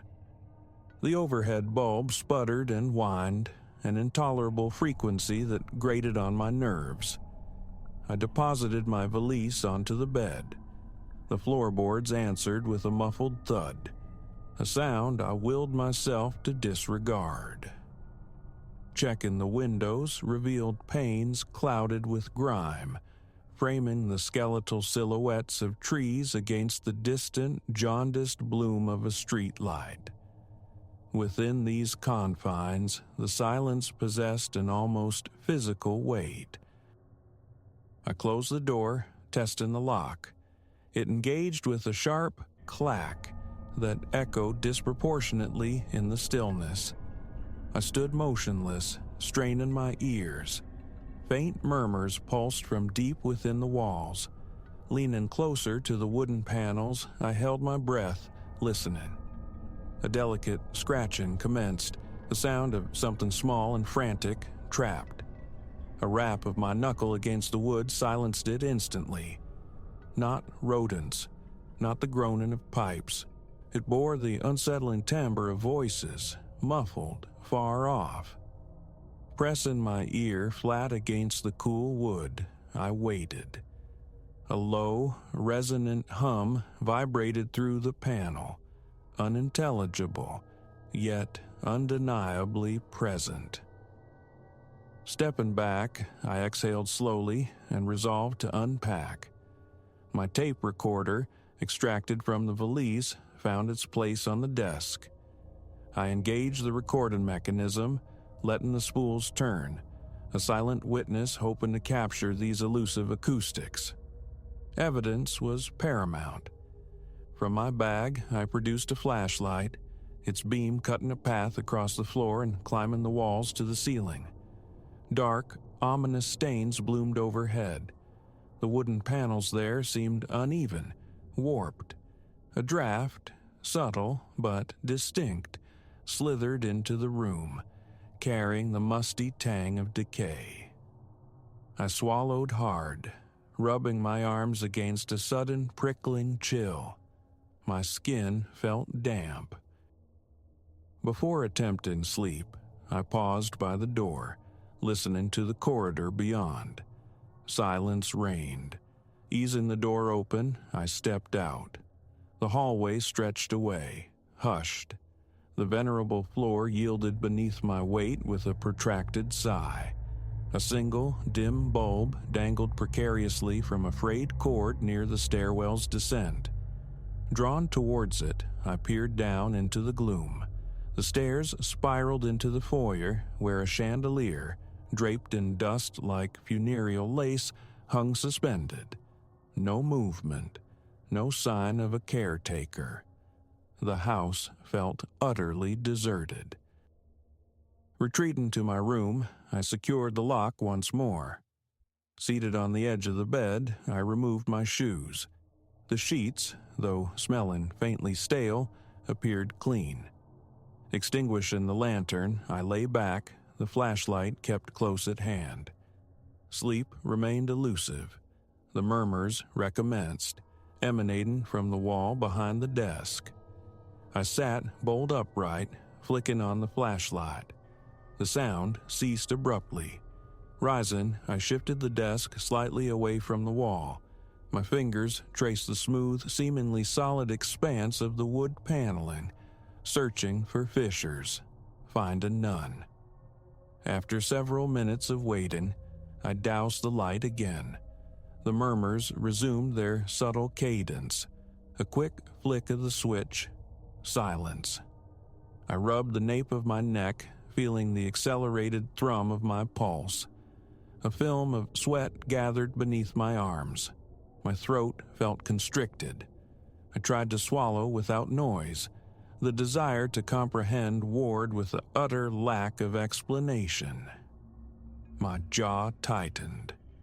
Breathing measuredly through my nose, I fought for composure. Eventually, exhaustion claimed me for a few fragmented hours. Morning found the hallway as vacant as before. I located the bathroom, a cramped space with feeble light filtering through a cracked mirror. Cold water splashed on my face, the ritual of brushing teeth feeling strangely mundane. Back in my room, I rewound the tape. Initially, only the ambient creaks and my own restless movements registered. Then, subtly interwoven, came the murmurs. Faint, yet undeniably captured. They possessed the quality of whispers, perhaps 2 or 3 distinct susurrant voices, impossible to decipher. Rewinding, listening again, still no clarity, just a low, ceaseless drone. I noted the time index in my logbook. The day was spent in cautious exploration of the mansion's accessible reaches. Downstairs, a kitchen yielded counters layered with grime and the faint, sour ghost of spoiled food. The refrigerator hummed a low, mournful note. Inside, a few desolate, moldering items resided. I shut it quickly. A sitting room offered a hulking armchair, a bookshelf sagging under its own weight, and a cold hearth. Dust lay thick as velvet over everything. Selecting a volume at random revealed a cover torn, ragged, its pages fused together by mildew. I replaced it. Only the echo of my own footfalls accompanied me. I attempted to locate the owner, my calls of "hello" swallowed by the oppressive silence. No reply came. At the terminus of a ground-floor corridor, I found a door, not merely locked but stoutly bolted. The knob refused to turn. Returning upstairs, I stood once more in my rented chamber, contemplating the walls. No visible cracks, no obvious source. The murmurs originated from within. The closet, opened, offered only emptiness and the potent chemical tang of mothballs. Tapping the interior walls confirmed their solidity. Lifting the worn rug exposed stained floorboards beneath. Pressing my ear to the floor yielded nothing. Balancing on a chair, I scrutinized the ceiling. Just aged wood, uneven joinery, nothing overtly amiss. That night, I sat vigil at the desk, lantern extinguished, flashlight clutched tightly, poised for activation. The tape recorder spun silently. Around midnight, the murmurs began, soft yet persistent. A tension coiled in my shoulders. Gooseflesh pebbled my arms. The sounds seemed less localized now, swirling, emanating from multiple directions at once. Then, a distinct sensation, something ephemeral brushing the back of my neck. I whipped around, flashlight beam stabbing upwards. Against the stained ceiling panels, a vague, shifting silhouette flickered. It flowed along the wood grain, indistinct, before dissolving into nothingness. A violent pounding commenced in my chest. My breathing grew shallow, sharp. I forced myself to stare intently at the spot, but only empty wood met my gaze. Rising slowly, I moved to the room's center, the floorboards announcing each hesitant step. A palpable sense of presence gathered behind me. I spun again, the flashlight's cone illuminating only the vacant bed, the silent desk. Calm down, I told myself, gritting my teeth. The hand gripping the flashlight trembled. I advanced towards the wall where the murmurs seemed strongest, pressing my palm flat against the cool wood. It felt inert, lifeless. Then, impossibly, a sensation of counterpressure. Not forceful, but a gentle, insistent push against my hand. I snatched my hand back, stumbling, my knee colliding sharply with the desk. The impact sent a rattle through the wood. The tape recorder tumbled to the floor. As I scrambled to retrieve it, the murmurs abruptly ceased. The remainder of the night passed with me perched on the bed, flashlight beam unwavering, scanning the ceiling, the walls. My eyes burned from the strain of vigilance. Shapes seemed to writhe just beyond the periphery of my vision, dissolving whenever I tried to focus on them. Once, a slow, dark form slid across the floorboards near the door. I lunged towards it, bending low, but it vanished like smoke. The cloying aroma of mold intensified in the nocturnal hours, stinging my nostrils. I coughed, wiping my face on my sleeve. Morning. The tape yielded its secrets again. The murmurs, faint but distinct, my own ragged breaths and startled gasps, the jarring clatter of the disturbed desk. Proof. Something tangible was occurring. I resolved to endure at least one more night, determined to observe if these manifestations might respond to direct stimuli. My notebook filled with observations. Temperature readings, taken with a small thermometer, confirmed a subtle coolness near the walls. Rhythmic tapping elicited no change in the whispers. Daylight rendered the house inert once more. I traversed its dusty arteries again, searching for records, papers, anything. Old furniture and shadowed corners were my only reward. The bolted door remained impassable. Outside, the grounds lay neglected, choked with weeds. Chipped paint clung precariously to the weathered facade. Several windows were boarded over, blind eyes staring out. Listening intently, I caught only the distant hum of traffic, the sigh of wind through branches. The place felt utterly forsaken. Returning indoors, I locked myself back within my room, steeling myself for the coming darkness. That evening, I positioned myself differently, standing sentinel in the hallway just outside my door, all lights extinguished. The house settled around me, timbers creaking like old bones. Sliding my hand along the corridor wall, the surface felt smooth, yet unnervingly damp to the touch. I raised my lantern, coaxing the flame to life. It flickered, casting dancing shadows. My eye caught a reflection, a glint of movement at the corridor's far end, near the locked storage closet.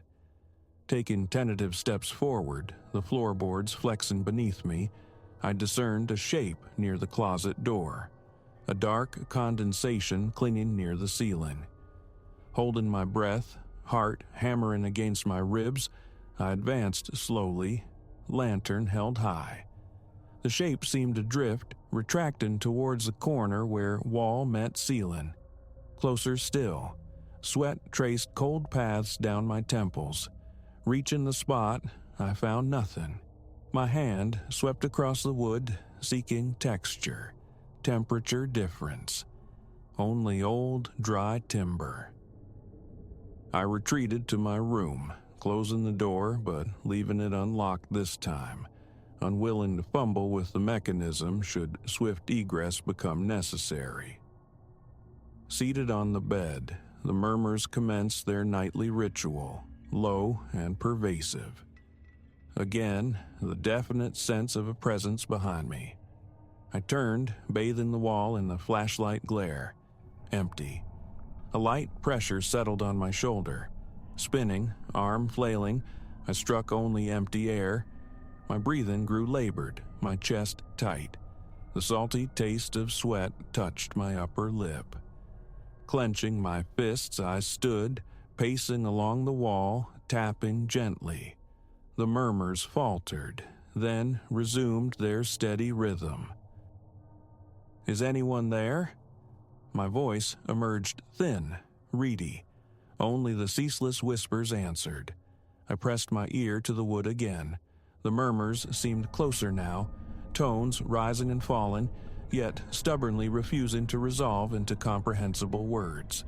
Louder, I tried again. "I can hear you. What do you want?" Silence, save for the whispers. A pocket of intense cold bloomed near my left hand. The flashlight beam sliced through the dusty air, revealing nothing tangible. Something brushed against my ankle. I leapt back, nearly dropping the light. The mold scent surged, acrid and overwhelming. My skin itched. Scratching my neck, I felt the dampness of my collar. Tension knotted my muscles into aching cords. Hours bled away. I sat at the desk, striving for detachment. The murmurs were a constant, undulating background hum. Shapes flickered along the walls, danced on the ceiling. Small, furtive movements glimpsed only obliquely, vanishing under direct gaze. My stomach cramped. I had eaten little. I forced down dry crackers from my valise, sipped water. Rubbing my eyes, pressing fingertips into my temples offered no relief. The whispers persisted, a low tide of sound that never receded. I felt ensnared, the house itself seeming to constrict around me. A new approach. I placed the tape recorder on the floor in the room's center. Extinguishing both flashlight and lantern, I sat immersed in absolute darkness, waiting. Minutes passed. My eyes adapted, discerning faint phantasmal flickers coalescing overhead. The floor emitted soft creaks. My skin tingled with apprehension. A gentle tapping began inside the walls. The murmurs became nomadic, shifting location, now left, now above, now behind the desk. Tracking the source proved futile. It migrated too swiftly. Again, the touch on my shoulder, more defined this time, like the deliberate pressure of a single fingertip. I recoiled violently, scrambling to my feet, arms raised defensively. Nothing. Only the roaring of my own breath in my ears. Stumbling towards the door, I paused. The urge to flee warred with the need for definitive proof. Relighting the lantern, I snatched up the recorder, rewinding, playing it back, my own harsh breathing, and beneath it, the whispers, clearer now, resonant with fluctuating tones yet still utterly meaningless. Frustration gnawed at me. I craved understanding. By the fourth night, exhaustion had laid siege. My back throbbed from nights spent coiled in tension. My eyes were raw, bloodshot. The murmurs were a constant companion, punctuated by invisible touches on my shoulders, my arms. I startled awake repeatedly, gasping, convinced something stood beside the bed. Each time, the flashlight revealed only emptiness. The pervasive smell of decay never dissipated. The floor never ceased its groaning commentary. Hours of recorded whispers resided on my tapes, offering whispers but no answers. Daylight brought only the familiar quietus, the mansion dormant and vacant. I retraced my steps through every accessible room, knocking on walls, peering into corners, testing every handle. Locked doors remained stubbornly sealed. The owner remained absent. No other tenants materialized. At one point, desperation mounting, I shouted through the echoing halls, calling for anyone, anything. Only the flat echo of my own voice returned. Hunger gnawed, fatigue weighed me down. The nightly stress exacted its toll. My hands trembled holding the flashlight. Entering my room now triggered an involuntary catch in my breath. My senses felt increasingly unreliable. On the fifth night, I attempted sleep with the lantern burning low. It made no difference. The silhouette still flickered at the edge of the light's reach. Reaching out, my fingers closed on empty air. The murmurs droned on, an inescapable lullaby of unease. Something brushed feather light against my face. I flinched violently, pressing back against the headboard, staring wildly at the vacant space before me. Enough. I could endure no more. The recordings were sufficient. The touches, the silhouettes, the smells, the whispers.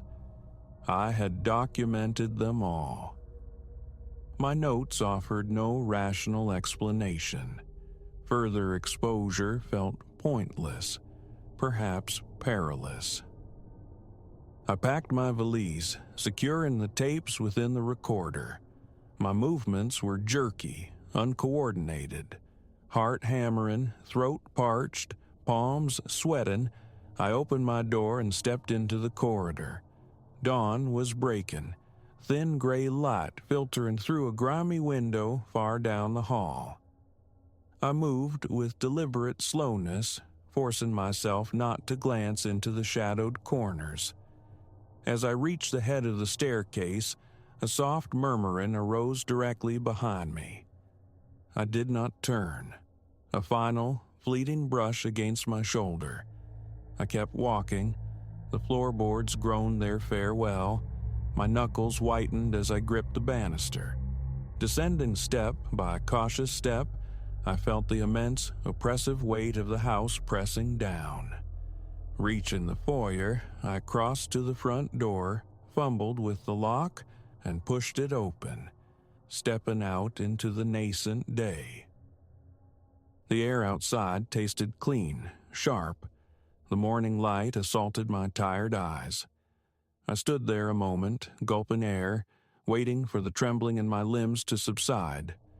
My hands shook, my legs felt weak, but the threshold was crossed, the door shut behind me.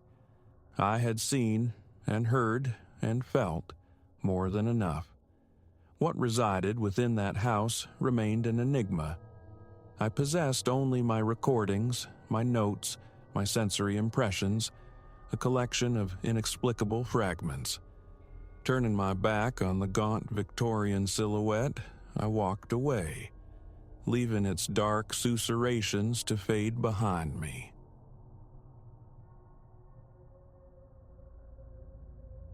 Rustwood, Michigan materialized from the northern pines like a forgotten photograph, a settlement clinging precariously to existence beyond the fringe of tourist maps, vibrant only during the brief, bloody reign of hunting season. By 8, its pulse slowed to a near flatline. My business concluded, I found myself before the town's sole offering of lodging, the Northern Star Hotel, a 3-story monument to better decades, sagging slightly under the weight of time and neglect. Threadbare tapestries of faded floral clung to the floors. Walls wept strips of jaundiced paper, and the air itself tasted faintly of damp earth and decay. Still, it promised horizontal oblivion, and that was currency enough. Check-in was a transaction shrouded in peculiar unease. The woman behind the counter, possessed of eyes that seemed perpetually focused on some point just beyond visibility, slid the key across the scarred wood with minimal preamble. Her gaze kept snagging on the shadowed corridor yawning behind her, a silent, repetitive tick that prickled the back of my neck. The exchange dissolved quickly, but the disquiet lingered. Fatigue, however, was a more insistent companion. I craved only the anonymous sanctuary of my room, the solace of email triage, and the mercy of sleep. Room 313 awaited me on the 3rd floor, accessed via a staircase whose groans protested every upward step. The door yielded with a reluctant sigh, revealing the expected tableau: a bed aspiring to comfort, a stoic dresser, a meager desk hunched beneath a low-wattage bulb. Sufficient. My travel bag landed on the quilted spread with a satisfying thud, marking the end of the road's tyranny.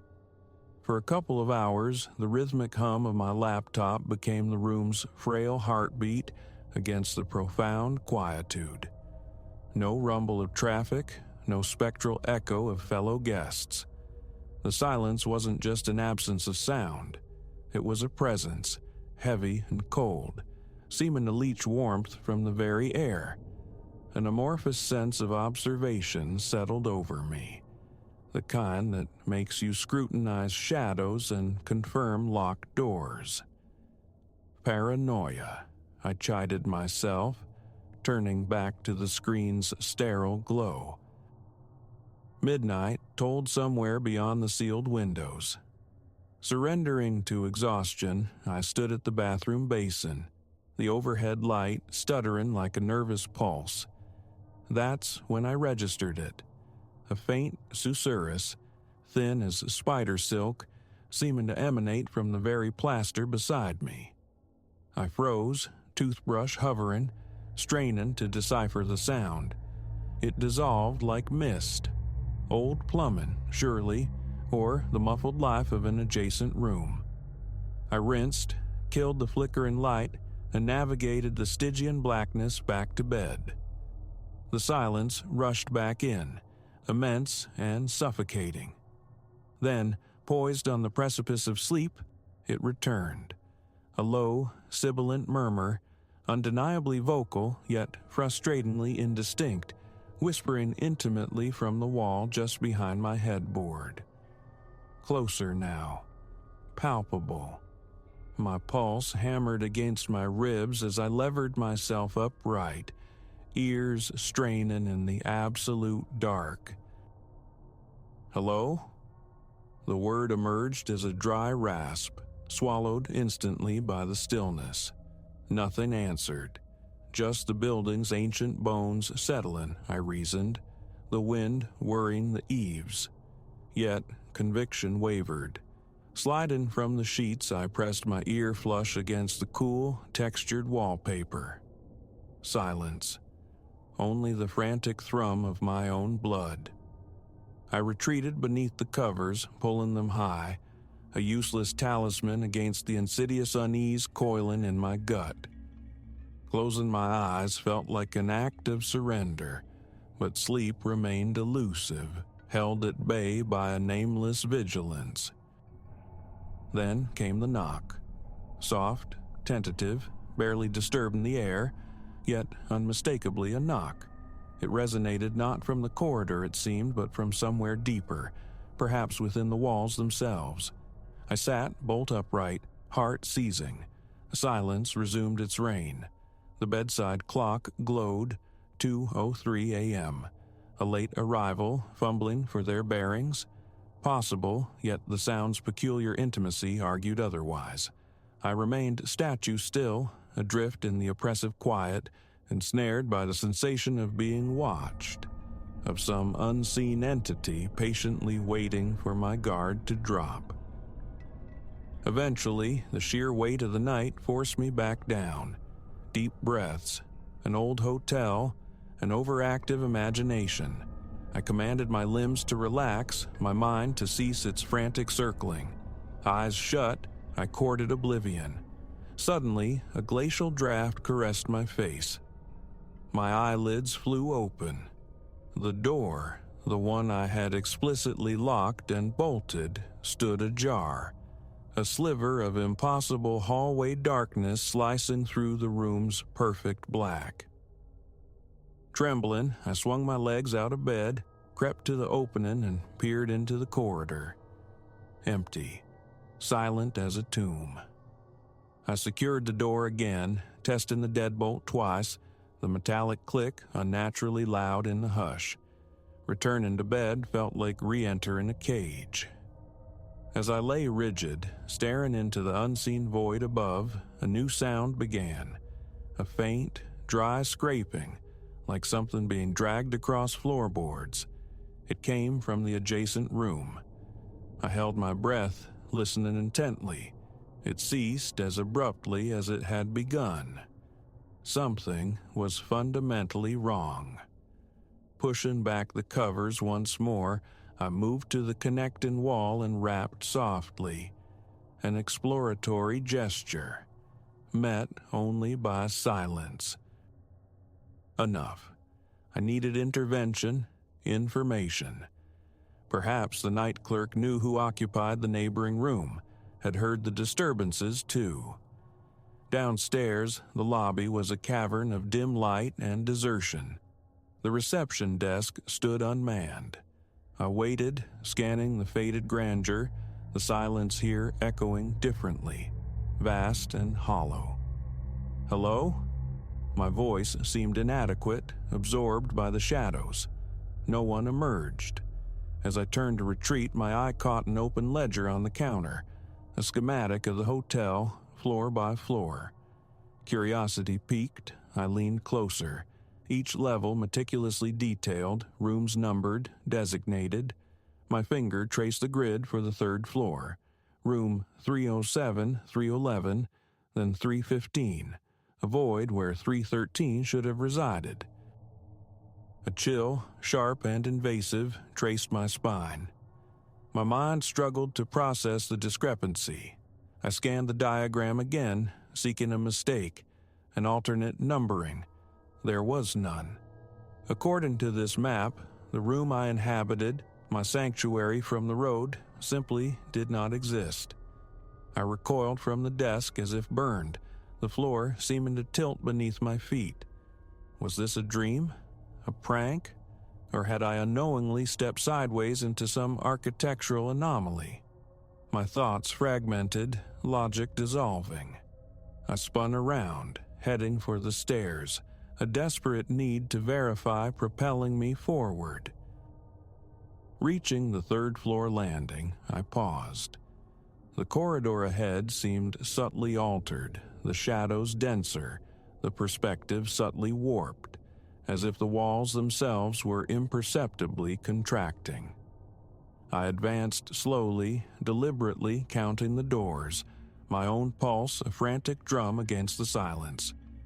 307, 311, 315. Between them, where the door marked 313 should have been, stretched only an uninterrupted expanse of stained, indifferent wallpaper. I stood frozen before it, the reality of the impossible pressing down. Reaching out a trembling hand, I touched the surface. Cool, solid, undeniably real. And then, from somewhere directly behind me, a whisper, delicate as frost. I whirled around, heart clawing its way up my throat. Nothing, only the empty, malevolent corridor. Panic erupted, primal and absolute. I stumbled backward, then turned and fled, down the hall, down the groaning stairs, bursting out into the cold, indifferent night. My car keys felt alien in my shaking hand.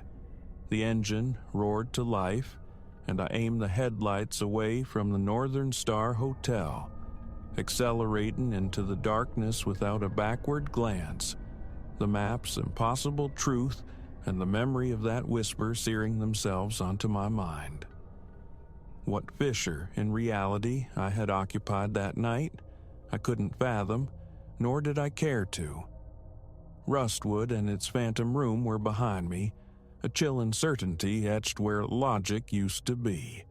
I would never return.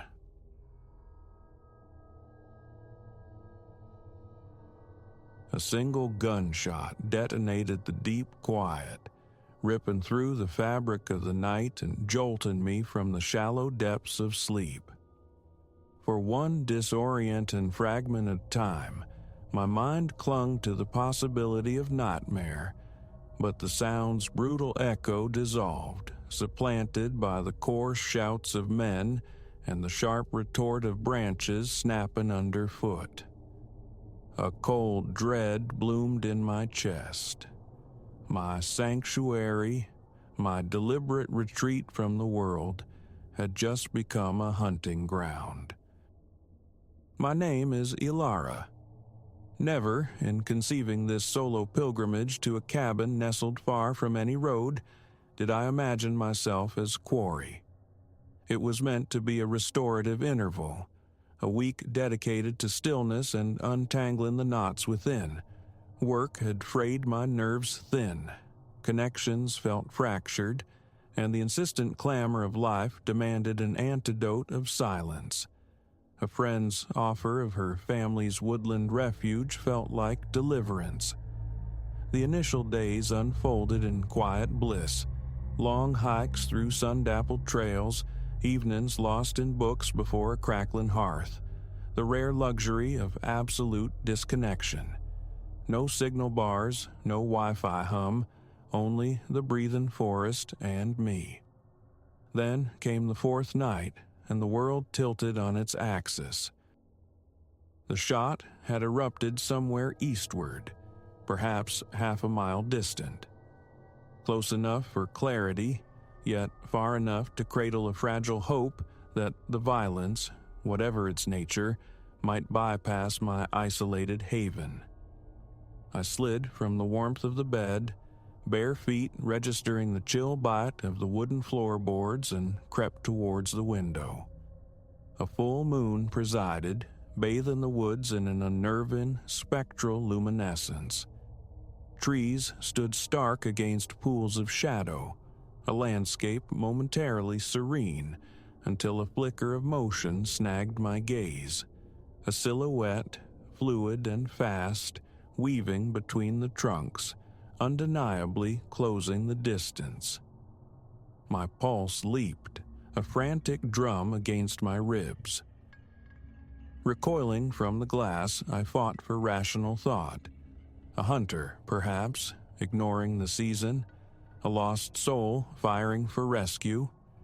Plausible deniability crumbled against an instinctive certainty. This bore the signature of something far more malignant. Urgently, I pulled on denim, a thick sweater, my feet finding the rough solace of hiking boots. Thoughts scrambled, desperately seeking purchase, a plan. No landline tethered this cabin to the outside. My mobile phone remained a useless brick. I was utterly, terrifyingly alone. The shouting intensified, drawing nearer, coalescing into distinct, angered voices. That way. She went that way. A different voice, rougher. Don't let her slip. Any lingering illusion that this storm wasn't converging on me disintegrated. They were pursuing someone. And that someone was close. Impossibly close. Seconds stretched thin, demanding a choice. Remain within these thin walls, praying they'd pass, or gamble on flight, risking entanglement in the lethal game unfolding in the moon-washed woods. Decision arrived, unbidden, with a frantic, desperate hammering on the cabin door. "Please, oh God, help me!" A woman's voice, ragged, choked with terror. A heartbeat's hesitation, then instinct propelled me forward. I wrenched the door inward. She stumbled across the threshold, practically collapsing, her breath tearing from her lungs. Young, early 20s maybe, with eyes wide with animal fear, dark hair wild and strewn with forest debris. A crimson stain bloomed starkly on her shirt. "They're coming," she gasped, the words barely audible. "Please, hide me." I hauled her fully inside, the heavy bolt sliding home with a decisive thud, my mind a frantic whirl. Who? What is happening? But explanations were a luxury drowned by imminent threat. Outside, the crashing pursuit grew louder, the sounds of men forcing passage through the undergrowth alarmingly close. "The cellar," I whispered, gesturing frantically towards a trap door nearly concealed beneath a rug in the kitchen floor. "Now, quick." We had barely pulled the heavy wooden panel closed above us, plunging ourselves into musty darkness, when the cabin door exploded inward with a sickening splinter of wood. Heavy boots stomped overhead. The intruders were inside. "Every inch," commanded a low, resonant voice, chilling in its authority. "She can't have vanished." Pressed together in the cool, damp blackness of the cellar, we held our breath, scarcely daring to exist. I felt the tremors running through the young woman beside me. Above, the sounds of violation, furniture dragged, objects thrown, the methodical destruction of my temporary peace. "Nothing here, boss," reported one of the searchers after tense minutes. Maybe she kept running, made it farther than we thought. "Impossible." The leader's voice was a low growl vibrating through the floorboards. "The dogs would have her scent by now. No, she's close, I can feel it." My own heart hammered, threatening to betray us as footsteps approached the kitchen area. They paused directly overhead. Silence stretched, taut and agonizing, a physical pressure in the dark. Then, blessedly, the steps moved away. "We'll establish a perimeter," the leader declared. "She won't stay hidden forever. Dawn breaks, we find her." The men tramped out, their voices receding into the night. Only when the cabin above fell silent did I release a breath I hadn't known I was holding, its egress shaky and loud in the confined space. "Thank you," the young woman whispered, her voice thin. "I'm Anya." "Ilara," I returned, the name feeling foreign on my tongue in this new reality. What in God's name is going on? Who are they? Anya was silent for a long moment, gathering herself. When she spoke again, her tone was laden with exhaustion and a fear that felt bone deep. They're poachers, not just local opportunists. This is organized, professional killers. They target endangered animals, sell parts on the black market. I'm a wildlife biologist. I was tracking wolves, rare ones, when I walked right into their processing site. The true scale of our peril struck me then, a physical blow. These weren't mere trespassers. They were ruthless, equipped, and possessed every motive to ensure our permanent silence. "We have to get out," I whispered, the imperative absolute.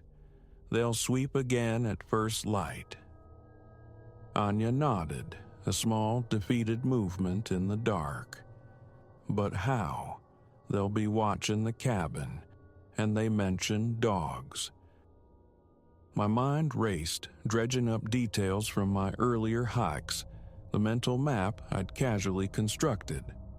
There's a river, about 2 miles west. If we can reach it, the water might mask our scent, confuse the dogs. We could follow it downstream, maybe find help. It felt like grasping at straws, a desperate trajectory, but it was the only one available. From the seller's scant offerings, we salvaged what we could: dusty cans of food, a weak-beamed flashlight, a box of damp matches.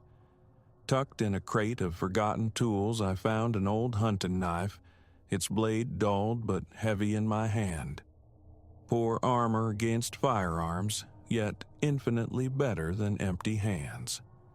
We waited, submerged in the suffocating darkness, until the moon dipped below the horizon, yielding the forest to an even deeper blackness. Then, moving with the excruciating care of prey, we lifted the trap door and slipped out into the night. The woods pulsed with unseen life.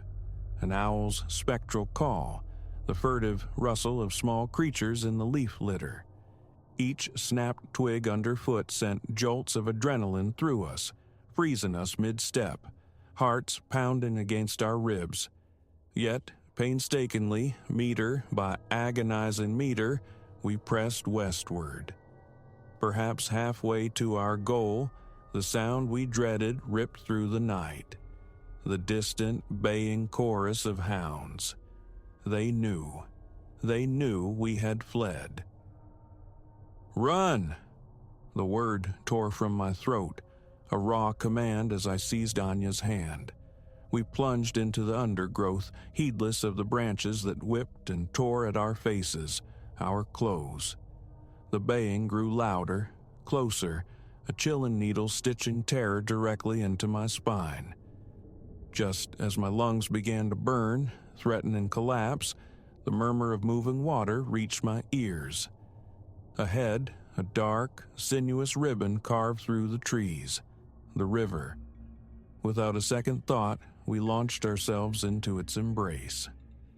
The water's icy shock stole my breath, a brutal baptism, but I fought the current, forced limbs to move.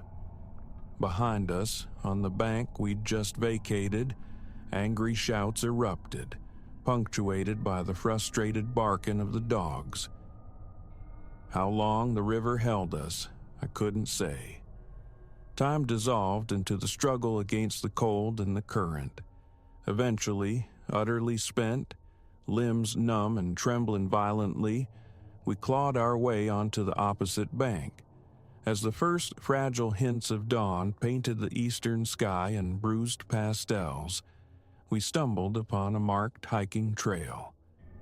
Another 2 hours, a grueling eternity of putting one foot before the other, brought us to the unexpected sight of a ranger station. The man inside stared, his expression shifting from morning drowsiness to stunned disbelief as we collapsed through his doorway. Soaked, muddied, scratched, and radiating sheer terror. The aftermath unfolded with bureaucratic efficiency. Statements were taken, reports filed, and a significant investigation mobilized. In the ensuing weeks, the coordinated efforts of law enforcement dismantled the poaching syndicate. Arrests were made. Anya's research, tragically interrupted but now corroborated by our ordeal, proved instrumental. Yet, months have passed, and the city's concrete embrace feels more like a cage than a sanctuary. Sleep offers little respite. Sometimes the phantom baying of hounds still echoes in the dark, jerking me awake, heart hammering. Anya and I remain connected, our friendship an unexpected artifact forged in the crucible of that night. Logically, safety should be a given. The immediate threat is neutralized, the men incarcerated. But logic offers cold comfort against the residue of fear. A primal awareness lingers. Somewhere, in the shadowed corners of the wild, and perhaps closer still, other predators walk the earth. And not all of them hunt on 4 legs. So I recount this passage, this descent from tranquility into terror, as a testament, a reminder that the most dangerous beasts often wear human faces, and that even in moments of sought-after peace, vigilance remains our most crucial, fragile shield. You simply never know when the escape you seek becomes the fight you must endure.